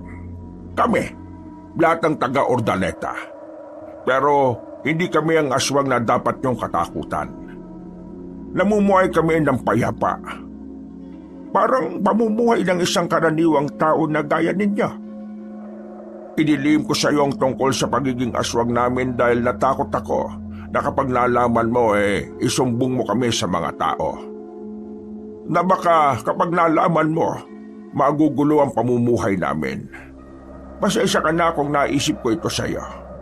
Pero pinoprotektahan ko lang ang mga kasamahan ko. Sinasabi niyong may aswang na mababait? At kayo yun? Oo. Kami ang mabubuting aswang. Pero kung may mabuti, meron ding masama. Yun ang aswang na nakalabang ko kanina. Yun din ang aswang na muntikan ng makapatay sa akin nung unang pagkakataon na nagkita tayo, Benjo. Pilit namin pinupuksa ang mga kagaya naming aswang ngunit masasama. Kasi ang layunin namin, mabago ang pananaw ng mga tao sa mga aswang. Gusto naming iparating na kaya rin naming mamuhay ng hindi nagiging banta sa buhay ng mga tao. Na kaya naming maging kagaya ninyo. Yung mga pumapatay na aswang, sila ba yung sinasabi niyang masasama? Sila nga. Sinasadya nila ang mga ganong gawain para kaming mga nananahimik ay maging masama rin sa paningin ng mga manunugis. Hindi ako makapaniwala. May mga aswang palang hindi nananakit ng tao. Ang pagkakaalam ko kasi, likas na masama ang mga aswang eh. Hindi totoo yan. Yan lang kasi ang nakasanayan ninyo. Dahil yan ang itinatak sa inyo ng mga matatanda. Pero may mga damdamin din kami. Gaya niyong mga tao. Kaya kung kaya ninyong maging mabuti, kaya rin namin. Parang tao rin kami. Ang tao, may mga mabubuti at may mga masasama rin. Pero, Mang Karyon, ano pong magagawa niyo sa mga aswang na masasama? Unti-unti na nilang ginugulo ang mga tao. At habang ginagawa nila yon, mas lalong nagiging mainit ang mga aswang sa mga manunugis. Inaalala ko lang po, paano kapag natuklasan nila ang lugar na ito? Baka kayo ang mapagbuntungan. Isang malalim na paghinga ang ginawa ni Mang Carrion. Alam ng matanda na mahirap pigilan ng masasamang aswang. Ilang taon na rin kasi nilang sinubukan na puksain ang mga yon. Pero sa kasamaang palad, hanggang sa mga sandaling ito ay wala pa silang napapatay. Hindi ko alam, pero iisipin ko pa rin. Kaya sana wala munang makakalam ng tungkol sa amin. Nagtitiwala ako sa iyo, Benjo, at sa kaibigan mo na rin. Bigyan niyo lang ako ng sapat na panahon. Kami mismo ang uubos sa mga mapangahas na mga kalahi namin. Opo, makakaasa po kayo sa amin. Walang sisingaw tungkol sa napag-usapan natin ito. Hindi ko pa ho kayo kilala pero nakikita kong nagtitiwala sa inyo ang kaibigan ko. Kaya magtitiwala na rin ako sa inyo. Kaya sana, gawin nyo rin ang parte nyo para sa katahimikan ng lahat. Makakaasa kayo. Ay, siya nga pala. Kapag pauwi na kayo, dito kayo sa gilid dumaan. Mas malapit dito at mas ligtas. Sige po, maraming salamat po. O paano po, naalis na po kami. Nagmamadaling naglakad ang magkaibigan. Noong pagkakataon na yon ay nagiging tamang hinala na sila sa bawat madilim na kanilang dadaanan. Pero buti na lang ay nakalabas na rin sila ng gubat. Hindi naman pala natalab tong binigay sa akin na rosaryo ni Aling Wanda. Ang sabi niya kasi, pangontra daw to sa aswang. Pero kita mo naman kanina, nasa ibabaw ko yung aswang na yun. Wala namang nangyari. Pambihira naman oh. Mahirap umasa sa mga pangontra, pre. Mas maganda sa mga lihitimong albularyo tayo bumili ng mga ganyan. Bilisan na nga lang natin sa paglalakad. Baka mamaya masundan pa tayo ulit ng lintik na aswang na yun. Naging payapa naman ang mga sandaling yon para sa dalawa. Nakabalik sila ng kanilang baryo. Kakaiba ang gabing yon para kay Benjo. Kakaiba ang katahimikan na nararamdaman niya. O paano, pre? Punta muna ako sa amin, ha? Pre, sobrang maraming salamat talaga ah. Yung napag-usapan natin ah, atin-atin na lang muna. O pre, makakaasa ka sa akin. Tinapik na lamang ni Benjo sa balikat ang kanyang kaibigan. Naghiwalay na rin sila sa kanto. Habang naglalakad si Benjo patungo sa kanilang bahay, natanaw niya ang grupo ng mga lalaking paparating. Mga nakaitim. Sa pagkakaalam niya, yun ang mga manunugis na rumuronda lagi sa kanilang lugar. Bigla itong tumigil sa harapan niya. Nakatingin yun lahat sa kanya na parabang meron siyang nagawang masama. Bakit? Anong meron? Magandang gabi. Ako si Donnie, ang pinuno ng mga manunugis. Ginagawa namin to sa lahat kaya sana hayaan mo kaming gawin din sa iyo. Ang alin ba? Kailangan namin malaman kung aswang ka o hindi. Hindi ako aswang. Taga rito ko. Anak ako ng isa sa membro ninyo, si Douglas. Anak ka ni Mang Douglas? Oo, kaya malabong aswang ako.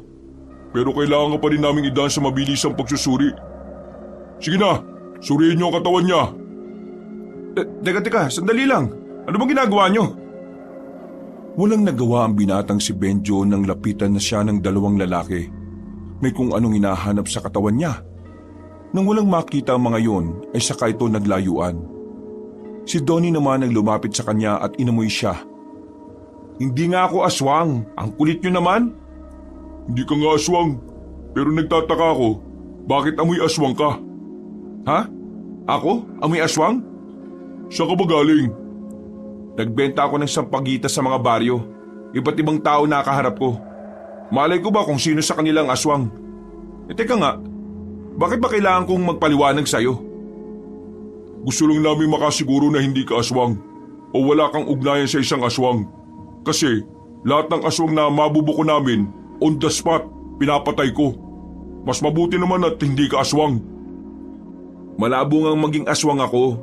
Ngayon hindi nga ako naniniwala sa aswang na yan eh. Nitong nakaraan lang ako nakumbinsi. Kapag meron kang nakitang aswang o meron kang kilala na kahinahinala, ipagbigay alam mo kagad sa akin. O kaya naman sa ama mo. Kailangan namin silang tugisin para sa kaligtasan nating lahat. Tumango na lamang si Benjo. Naglakad na rin paalis sa mga yon. Medyo kinabahan siya noong mga sandaling yon. Hirap pa rin siyang huminga kahit na mag-isa na lang siyang nakatayo doon. Akala niya ay mabubuko na ng mga manunugis ang tinatago nilang sikreto. Ay nako, nakakaba naman yung mga taong yun, no? Mukha pa lang ng Donnie na yun, parang brutal na eh. Sana lang talaga, hindi nila madiskubre yung baryo ni Mang Carrion.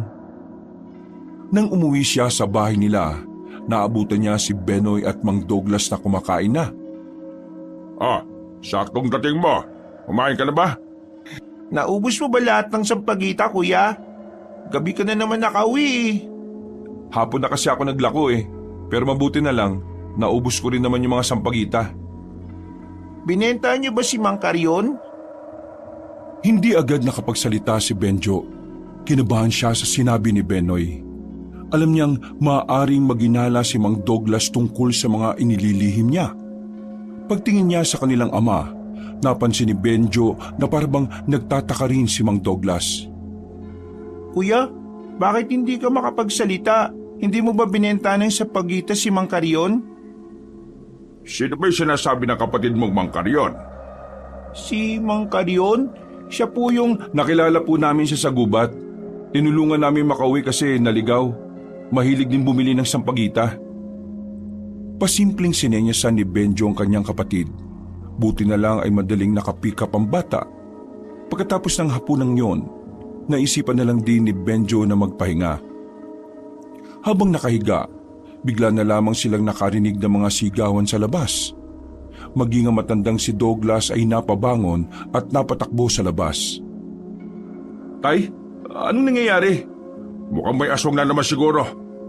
Dito lang kayo. Bantayan mo kapatid mo. Kinuha ni Mang Douglas ang itak nito na nakasabit sa likuran ng pintuan. Habang si Benjo naman, kating-kati ang paa na sumunod.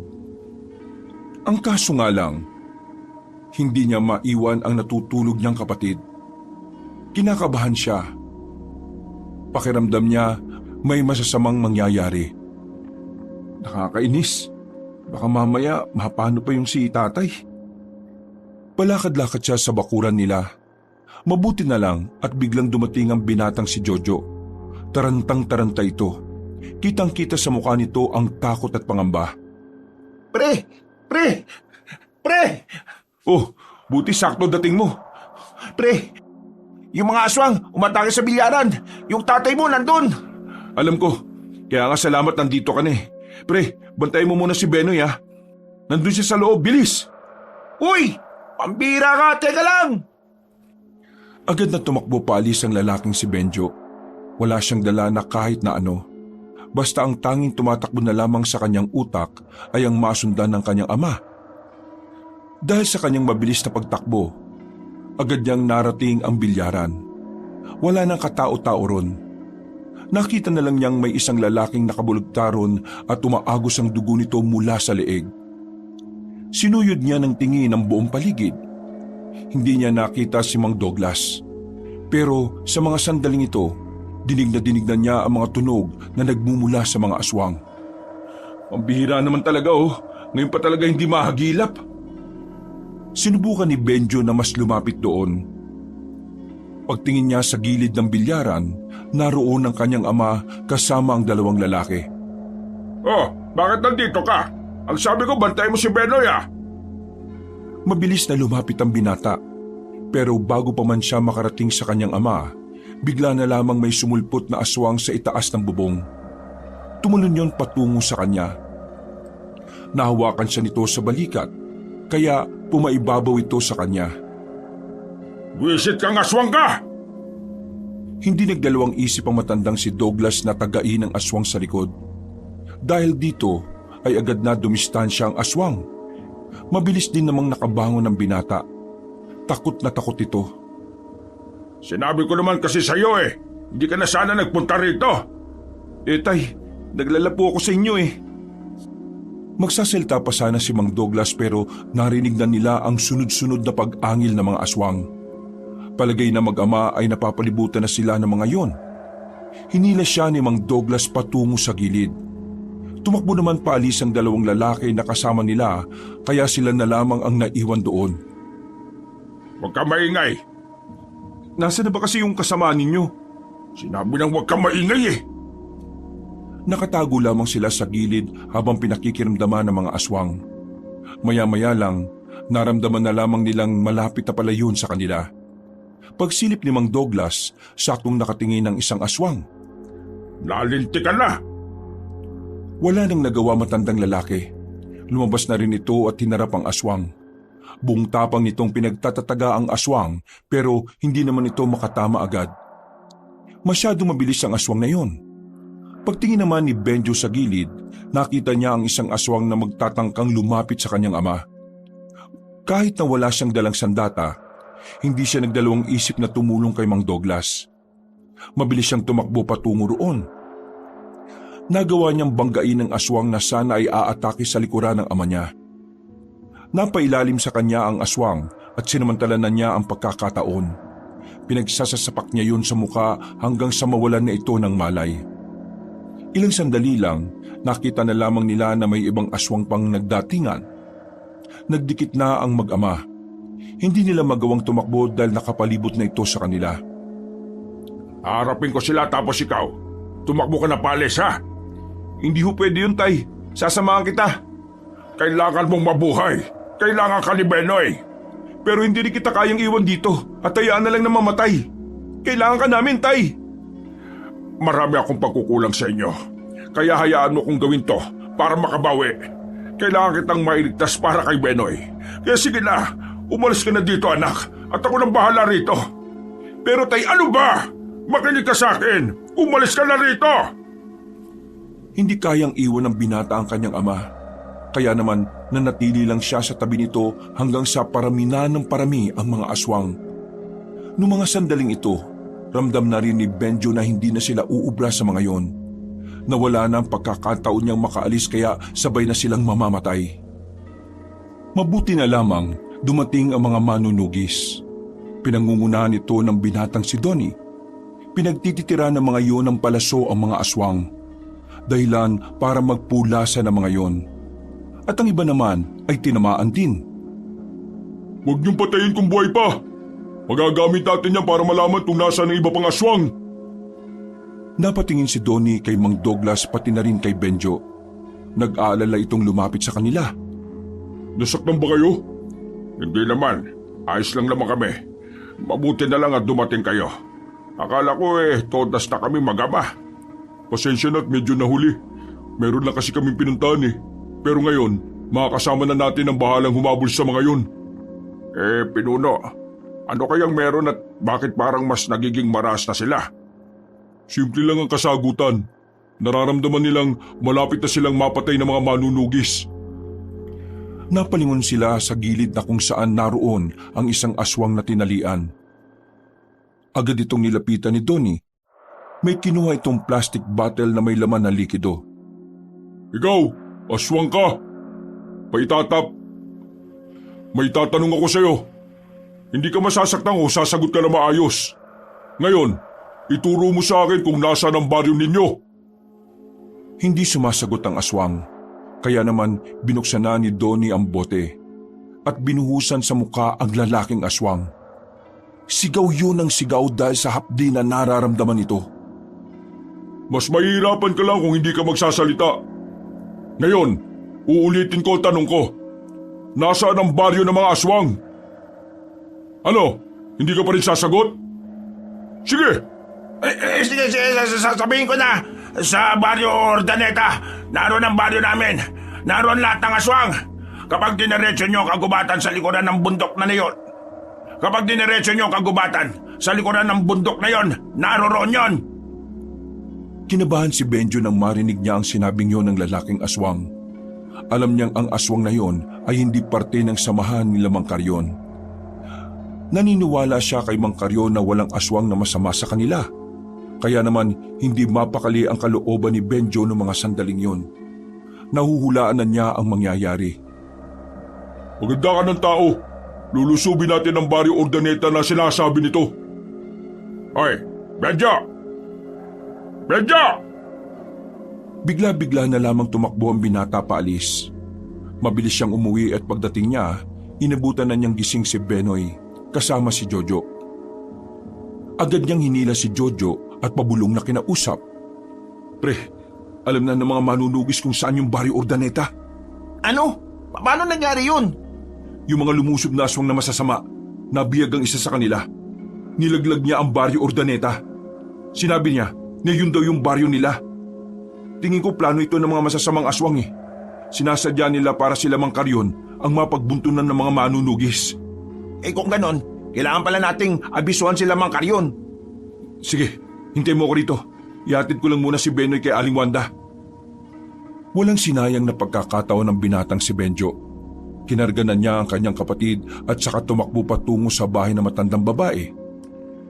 Kuya, saan ka ba pupunta? Bakit parang natataranta ka? Basta, saka ko na lang sasabihin sa'yo. Wala na akong oras eh. Sa ngayon, kay Aling Wanda ka na muna ha. Aling Wanda! Aling Wanda! Kadya! Ano bang sinisigaw-sigaw mo riyan? Gabing-gabi na! Iiwan ko po sana muna si Benoy sa inyo. May kailangan lang po akong asikasuhin. Nasaan ba ang tatay mo? Ay! Sandali! Ba't bastos na bata ito bigla na lang nagtatatakbo Ni hindi na lumingon si Benjo. Nang madaanan na niya si Jojo, ay agad na rin nilang tinahak ang daan. Kailangan nilang magmadali. Kailangan nilang mauna sa mga manunugis para makaligtas agad ang mga aswang sa Baryo Urdaneta. Hingal na hingal ang dalawa habang tumatakbo at wala na silang pakialam kung ano ang maapakan nila. Hindi nila maramdaman ang matutulis na bagay na sumasabit sa balat nila. Nakatuon lamang sila sa kanilang layunin. Yun ay ang maiwasan ang malaking gulo. Pre! Ayun na! Mas binilisan pa nila ang kanilang takbo nang matanong na nila ang maliwanag na baryo. Wala silang sinayang na pagkakataon. Pumasok agad sila roon at dali-daling nagtungo sa bahay ni Mang Carrion.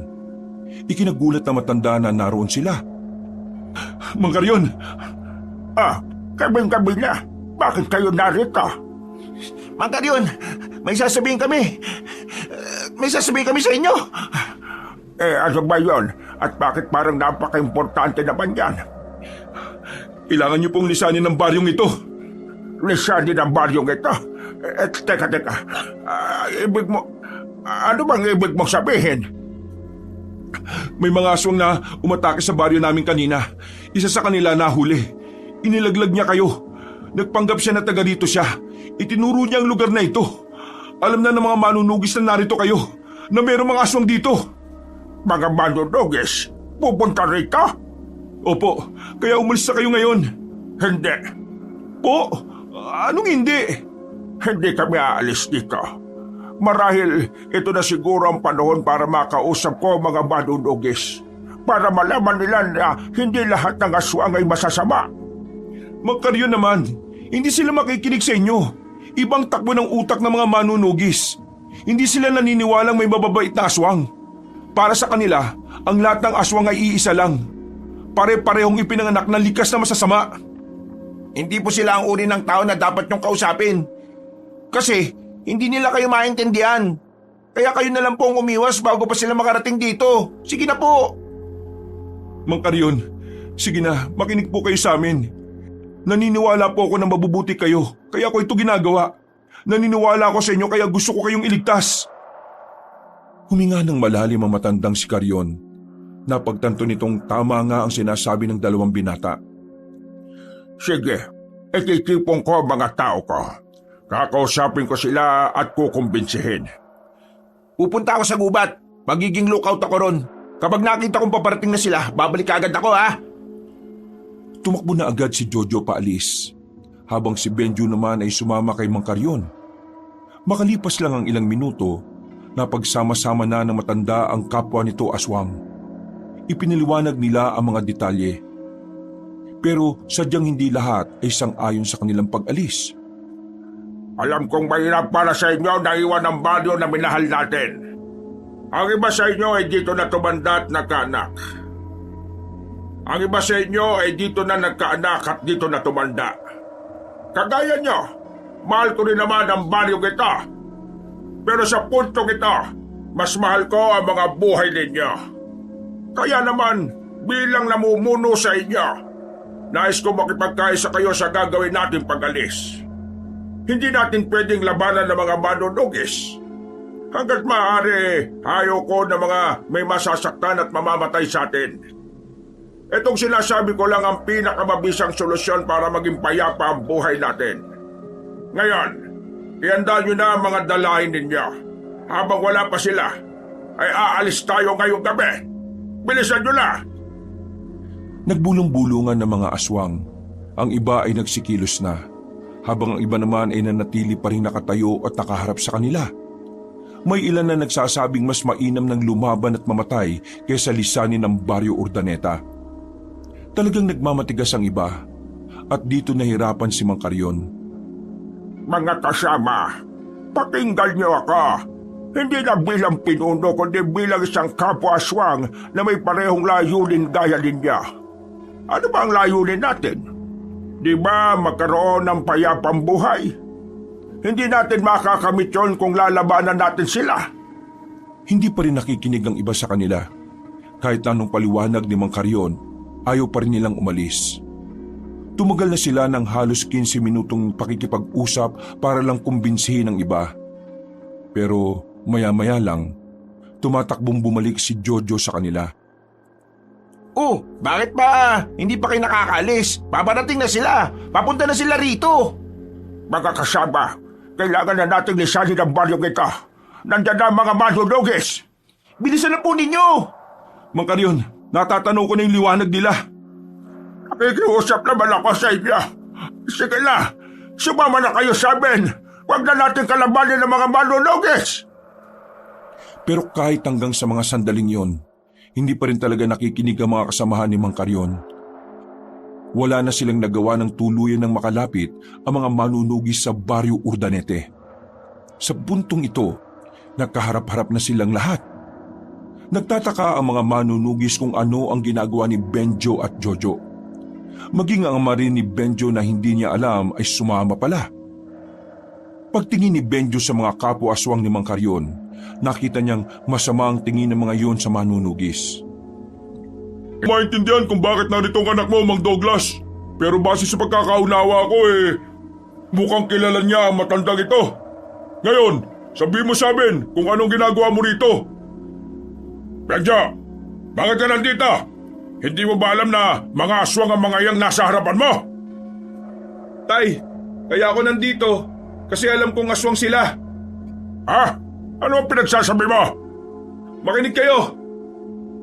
Ako na ang magsasalita para sa kanila. Sandali.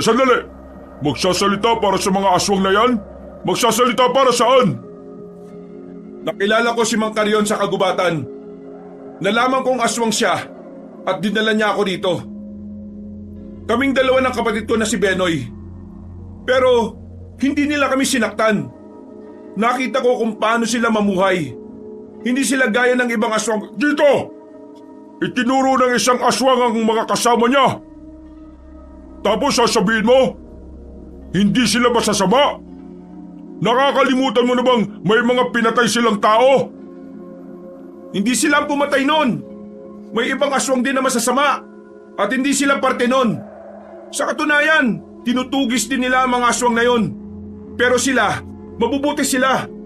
Sinubukan nilang mamuhay ng pangkaraniwan. Wala silang sinasaktan. Hindi sila kumakain ng tao, ni dugo ng tao, hindi nila tinitikman.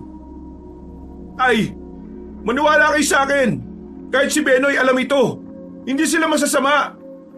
Totoo po sinasabi ni Benjo. Kahit ako rin nung una, hindi ako makapaniwala. Pero minsan na rin kaming iniligtas ni Mang Carrion laban sa mga kapwa niya aswang. Kaya naman, nasisiguro namin na kakaiba sila sa mga nakasanayan natin. Paano ka nakakasiguro na mabubuting aswang ang mga ito? Gaano mo siya kakilala? Ako ba? Hindi ikaw. Itong anak ni Mang Douglas. Kailan ko lang sila nakilala. Pero nararamdaman kong talagang hindi sila masama. Una pa lang, alam ko na. Kasi kung masasama sila, dapat hindi na kami nakalabas ng buhay ng kapatid ko. Pinolo, may punto sinasabi niya. Hindi sa kinakampihan ko ang anak ko pero paano kung hindi pala mga aswang na ito ang tunay nating kalaban? Matagal na kami nanahimik. Pero Ang mga masasamang aswang ang tumutugis ng pangalan namin. Malakas ang loob nilang gumawa ng masasama dahil pwedeng-pwede nila kaming ituro. Maniwala kayo sa amin, hindi kami masasama. Walang masasamang aswang dito. Lahat kami ay mabubuti na. Ang gusto lang naman namin ay mabuhay na gaya ng normal na tao. Hindi pa rin ako kumbinsido na mabubuti kayong aswang. Isa pa, hindi ko kayang maniwala agad sa salita ng mga nilalang na alam kong maraming pinahirapan at pinatay.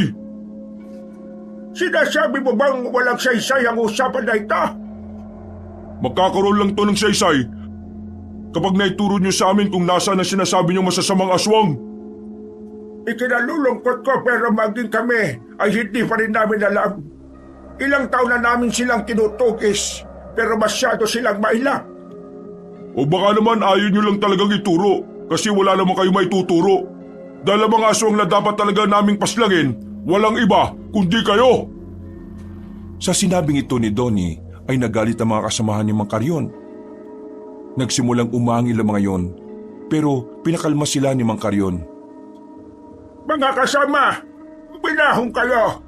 Hindi tayo narito para makipagpatayan sa mga manunugis. Narito tayo para patunayan na hindi tayo masasama.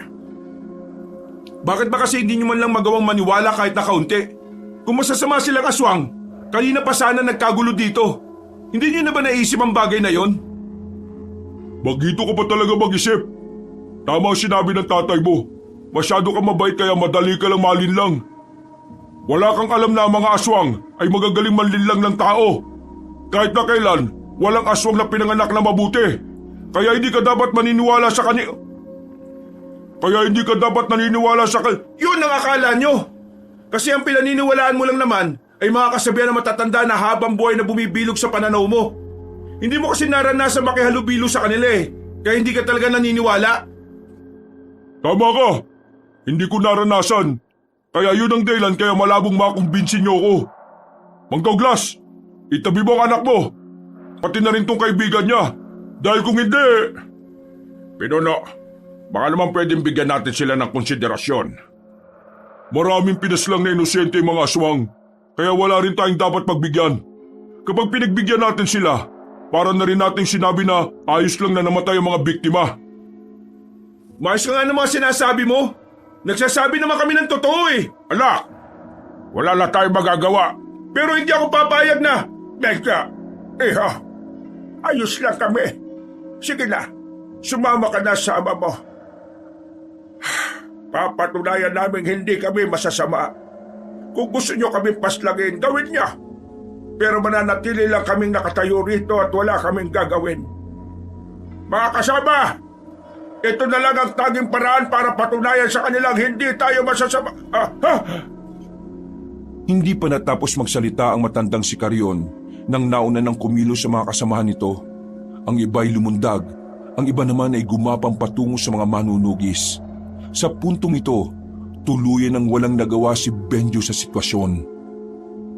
Hinila na lamang siya ni Mang Douglas patungo sa gilid. Habang nakakapatayan ng mga aswang, na natiling nakatayo ang matandang si Karyon sa gitna. Wala itong ginagawa. Seryoso ang mukha nito. At kahit unti-unting namamatay ang kanyang mga kasama, nanindigan ito para patunayan na may mga aswang talagang mabubuti. Parang dinudurog ang puso ni Benjo ng mga sandaling yon. Nakikita niyang tumutulo ang luha ni Mang Karyon habang nakikitang pinapaslang lang ang mga kasamahan. Gustong tumakbo ni Benjo para kunin ang matanda. Pero pinipigilan siya ni Mang Douglas. Huwag niyo akong pigilan! Ililigtas ko si Mang Karyon! Wala na tayong magagawa, anak. Mamamatay ka rin kapag nakialam ka pa. Wala akong pakialam! Nagawang makawala ni Benjo sa pagkakahawak sa kanya ng dalawa. Mabilis siyang tumayo at niyakap ang matandang aswang. Hinarangan niya ang katawan nito. At sa puntong ito, tila nakaramdam ng inggit si Mang Douglas.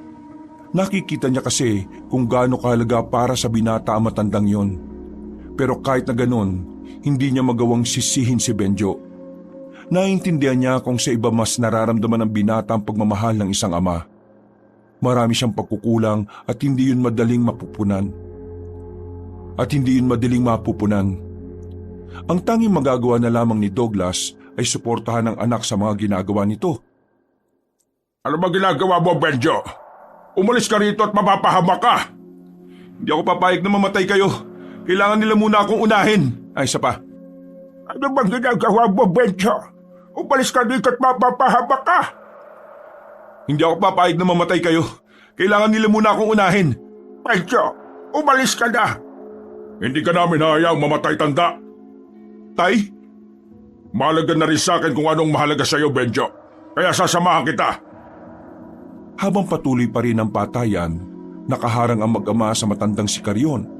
Hindi nila ito inaalisan kahit pa sinasabihan na sila ni Donnie. Pinagtataksilan mo ang samahan, Mang Douglas! Umalis ka dyan!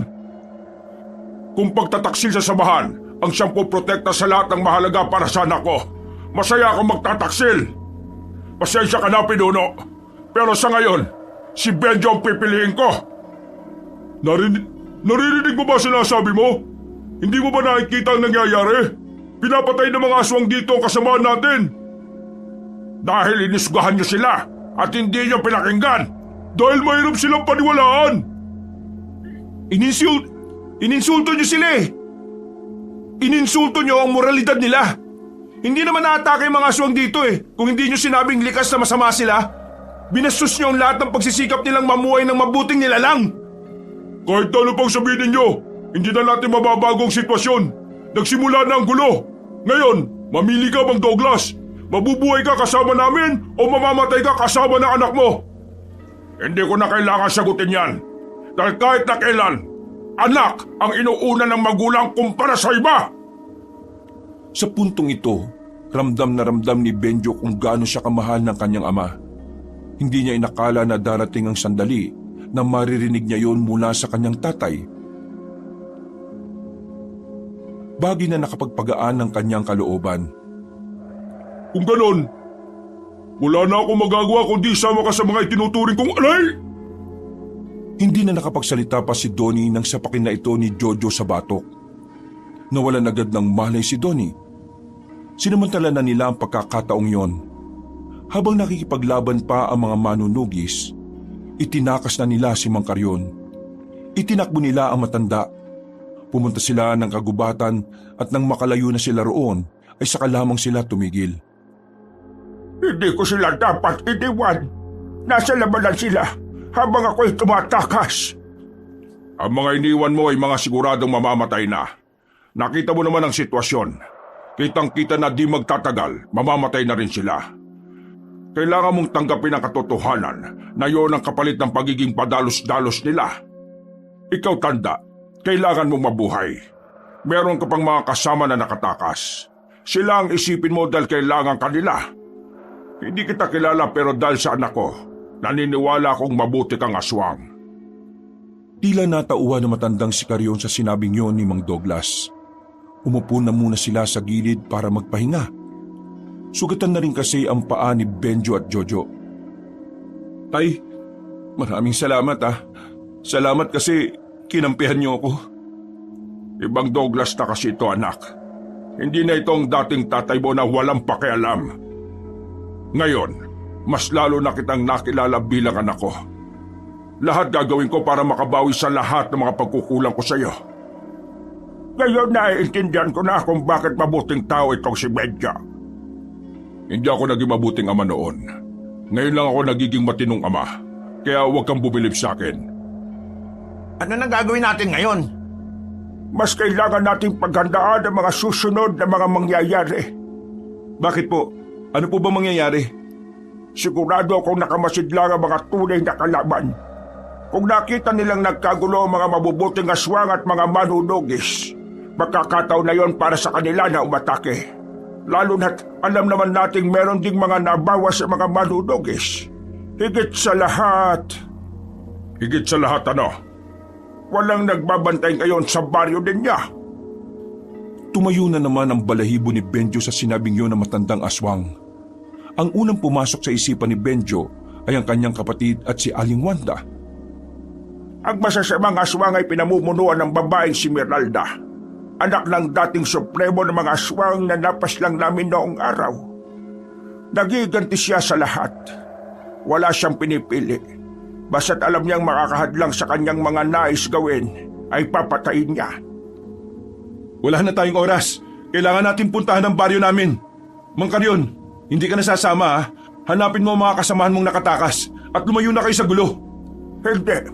Tutulong ako sa laban. Hindi pwedeng wala akong gawin lalo na't alam kong aatake ang grupo ni Meralda.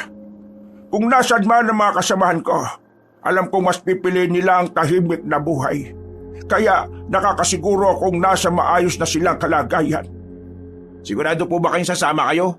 Baka mapahamak lang kayo. Binigyan niyo ako ng pangalawang pagkakataon na mabuhay. Hindi ko sasayangin ang buhay ko sa wala lang. Huwag kayong mag-alala. Kahit na matanda na ako, isa pa rin naman akong aswang. Kaya tayo na. Pumunta na tayo sa baryo din niya. Bawat segundo ay mahalaga sa kanila nung oras na yon. Kaya dali-dali silang lumarga. Makalipas lang ang ilang minuto, narating na rin nila ang baryo. Wala pang mga aswang, pero nakabalik na rin ang mga manunugis. Palihim silang pumasok sa baryo. Maingat nilang tinungo ang bahay ni Aling Wanda. Maswerteng hindi sila nakita ng mga manunugis nang makarating na rin sila roon. Pambihira! Bakit ngayon lang kayo? Itiko mo muna ang bibig mo dahil baka may makarinig sa'yo sa labas. Aling Wanda, saka na po kami magpapaliwanag.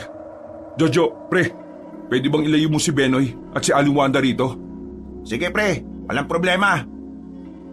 Bakit? Ano pong nangyayari? Saka ka na magtanong anak, wala na kaming oras. Sige na Jojo, mag-iingat kayo. Nako, bahala kayo. Tara na.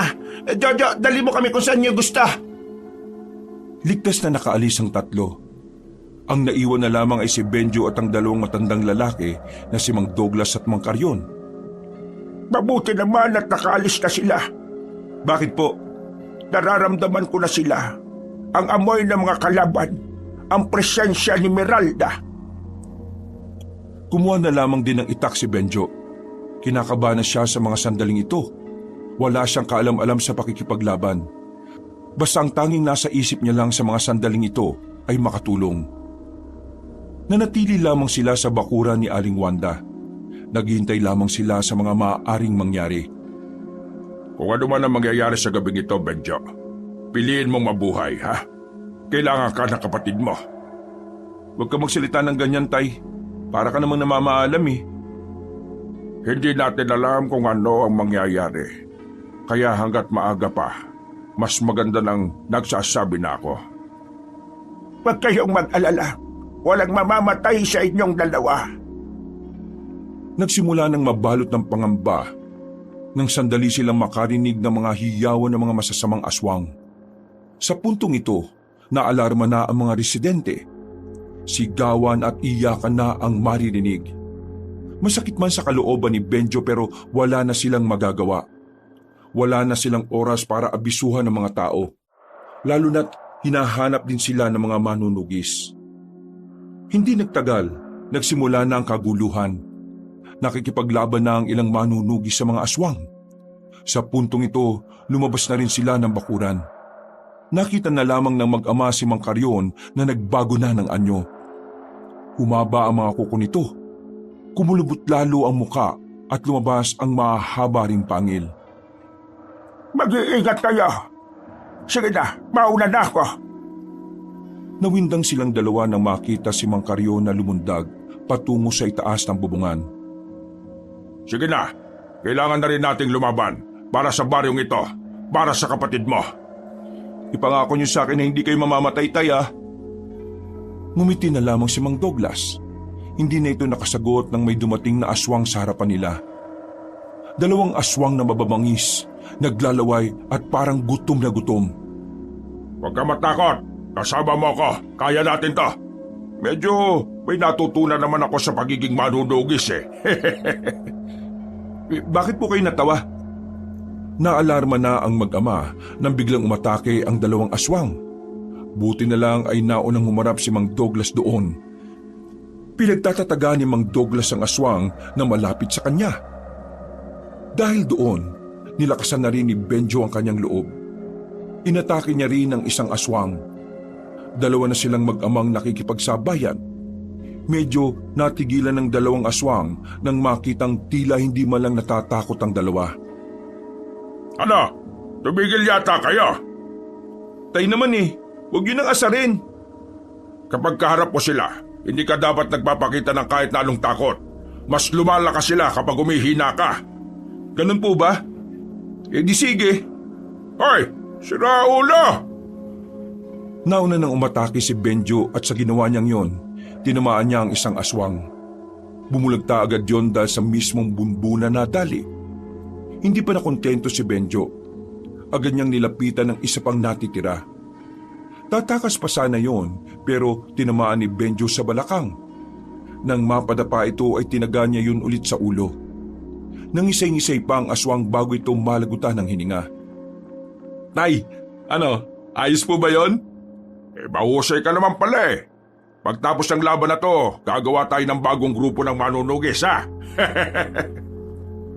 Matapos yun, ay tumungo na rin sila sa mga nagkakagulo. Naabutan pa nila si Donnie roon kasama ang mga ibang manunugis. Nandito na pala. Mamaya ka na magbaktol, Pinuno. Unahin na muna natin ang mga aswang. Tingnan nyo! Nawindang ang mga manunugis na makita nilang naglalaban-laban ng mga aswang. Dumating din kasi mga kasamahan ni Mang Carrion at sa mga sandaling ito, katapat na rin ni Mang Carrion ang dalagang aswang na si Miralda. At kitang-kita nilang lahat kung gaano kalakas ang babaeng aswang. Pinuno, sapat na ba nakikita mo para masabing may mga mabubuti talagang aswang? Wisit! Mga kasama, tulungan natin ang mga aswang na mabubuti! Nagsimula na ang tunay na labanan, pero nakadako lang ang tingin ni Benjo at Mang Douglas sa laban ni Mang Carrion at Miralda. Nakita nilang nasa alanganing sitwasyon na matanda, kaya pumunta sila roon. Bakit kayo nandito? Doon kayo sa ibang aswang. Mapapahama kayo rito. Tutulungan po namin kayo. Huwag ka mag-alala. Huwag ka masyadong ma-pride. Kitang-kita namin na hindi mo siya kakayanin mag-isa. Kaya nandito rin ako. Tutulong ako laban sa babaeng yan. Pinuno! Saka na natin pag-usapan ng mga hindi pagkakaintindihan. Sa ngayon, kailangan natin magkaisa. Tumawa ng malakas ang babaeng si Miralda. Wala man lang nakikitang kahit na kaunting takot sa babae. Kaya naman, inihanda na rin nilang apat ang kanilang sarili. Hoy! Babae! Yan ang huling tawa mo! Mamili ka ngayong gabi sa papaanong paraan mo gusto mamatay. Brutal o casual? Hindi nakakapagsalita si Miralda. Tila napahiya ang binatang si Donnie. Maya-maya lang, lumusob na rin sa kanila ang babaeng aswang. Malakas ang aswang na ito. Sinubukan pa itong harangan ni Mang Carrion. Pero binalibag lamang ito ni Miralda. Sumunod namang umatake si Donnie. Gamit ang lahat ng kaalaman ng binata, buong tapang nitong sinabayaan ang babaeng aswang. Nagawa nitong tamaan ng dalaga sa muka, dahilan para lalong manggigil ang babaeng aswang. Sa sunod nitong atake, nahawakan na nito si Donnie sa liig. Itinaas nito ang binata habang maigpit ang pagkakasakal nito. Nung mga sandaling yon, hindi na rin nagsayang pa ng oras sa matandang si Douglas. Agad itong lumapit at tinaga nito ang babaeng aswang sa likuran. Nabitiwan ni Miralda si Donnie. Masama ang tingin itong lumingon kay Mang Douglas. Sa puntong yon, alam na ni Benjo na ang kanyang ama na ang isusunod.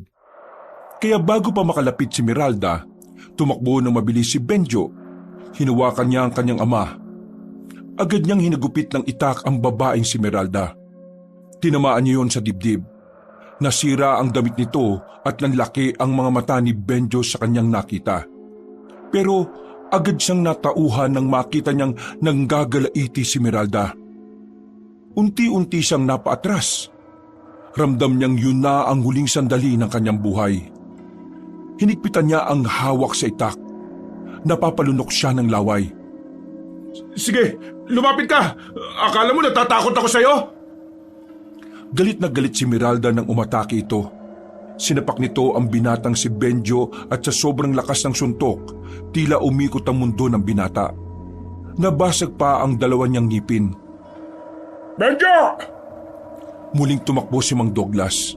Sinubukan niyang harangan ng kanyang anak. Tinaga niya ang dalaga pero sinubukan niyang iligtas ang kanyang anak. Tinaga niya ang dalaga pero hinawakan lang nito ang kanyang kamay. Maigpit ang pagkakahawak hanggang sa mabitiwan na niya ang itak. Humaba ang pangil ng dalaga. Akmang kakagatin na nito si Mang Douglas pero nakabalik na rin si Mang Carrion. Binangga nito si Meralda. Pinagkakakalmot ni Mang Carrion ng babae hanggang sa maligo na yon sa sariling dugo. Pero kahit na ganon, mas lalo lang lumakas ang babaeng aswang. Tumalsik na naman si Mang Carrion. Pinagkakakalmot din ito ni Meralda kaya hindi na rin ito nakatayo. Si Donnie naman binugbog din ni Meralda. Pagkatapos noon, pinukulan na naman ng tingin ni Meralda si Benjo at parabang si Benjo talaga ang gusto nitong unahin na paslangin. Lumundag ito patungo sa harapan ni Benjo. Nang tangkain na naman ni Mang Douglas na iligtas ang kanyang anak, sinipa lang ulit siya ni Meralda. Buong tapang naman na hinataw ni Benjo ng itak niya ang kaharap. Pero naagaw sa kanya ni Meralda ang itak niya. Winasak ng babaeng aswang ang damit ni Benjo. Tumingin yun sa kanyang katawan. Nagtataka si Benjo kung anong nangyayari. Bigla na lamang kasing kumalma ang babaeng aswang. Napansin din yun ni Mang Douglas. Anong ginawa mo? Sumenya sa kanya si Donnie. Sinasabi sa kanya ni Donnie na tila natitipuan siya ng babaeng aswang. Kaya naman agad din nakaisip ng paraan si Donnie. Para mas lalong mawala sa wisyo ang babaeng aswang, dahan-dahan na rin inalis ni Benjo ang kanyang pantalon. Nakabrief na lamang siya nung mga oras na yon. At dahil sa kanyang ginawa, nanlaki ang mga mata ng babae. Ano bang gusto mo? Katawan ko? Sige, ibibigay ko to sa'yo. Huwag mo lang silang saktan. Napalunok ng laway ang dalagang si Meralda. Nang sumenyas na si Donnie kay Mang Douglas, agad-agad na tumakbo si Mang Douglas palapit sa aswang. Tinaga niya yun sa leeg. Nang bumaon ng itak, binuhos naman ni Mang Carrion ang lahat ng kanyang lakas. Lumapit ito kay Meralda. Pinihit niya ang leeg nito. Hindi pa sila nakontento, ipinukol naman ni Donnie ang itak nito patungo sa babae. Tumama ang itak sa dibdib nito. Marahang napatras ang dalaga. Magbabago pa sana ito ng anyo nang tuluyan na itong bumagsak sa lapag. Agad-agad namang ibinalik ni Benjo ang kanyang mga suot. Natatawa na lang si Mang Douglas sa ginawa nilang paraan para matalo lamang ang malakas na aswang na si Meralda. Nasaktan pa tayong lahat. Katawan mo lang pala ang susi sa lahat, anak. Wala kasi akong abs kaya ayaw sa akin eh. Maraming salamat sa inyo. Sa wakas, makakapagpahinga na rin ako. Mabilis na nilapitan ni Benjo at Mang Douglas sa matandang si Carrion. Inalalayan nila itong makaupo. Maraming sugat ang natamo nito sa katawan. Lantang-lanta na rin at nauubos na rin ang lakas. Hindi ka pwedeng mamatay. Buhay pa mga kasama nyo. Ang mabuti pa, dali natin siya sa kampo ng mga manunugis. May mga magagamot doon. Uy, akong pinuno doon. Iiwan niyo ako? Ay, oo nga pala. Medyo, ikaw ang bumuhat sa kanya. Ako naman dito kay Pinuno. Naggamot naman si Mang Carrion at Donnie ng mga sandaling yon. Natalo na rin nila ang mga aswang. Marami ang sugatan pero maswerteng wala namang nasawi sa kanilang hanay. Dahil sa mga nangyari, napatunayan na ni Mang Carrion na kayang maging mabuti ng mga aswang. Napatunayan na rin nilang hindi lahat ng aswang ay masasama. Ilang araw matapos ang labanan, opisyal nang kinilala ng mga manunugis ang kabutihan ng samahan nila Mang Carrion. Binigyan sila ng kalayaan na mabuhay ng payapa. Mula noon, naging kaagapay na ng mga manunugis sa mga mabubuting aswang. Nagkaroon ng kasunduan na magtutulungan sila sa oras na may mga kampo na naman ng kadiliman. Lahat ng yun ay nangyari dahil sa paniniwala ni Benjo kay Mang Carrion. At dahil na rin sa suporta na ibinigay ni Mang Douglas. Siyempre, hindi rin pahuhuli ang lahat ng ginawa ni Jojo at ng iba pang tumulong para makamit nila ang kapayapaan. Masaya nang namumuhay ngayon ang pamilya ni Benjo. Mas lalong naging matibay ang samahan nila ni Mang Douglas dahil sa mga nangyari. Mas nararamdaman na rin ni Benjo na sa bawat araw na daraan, meron silang ama na maaari nilang masandalan. Wakas,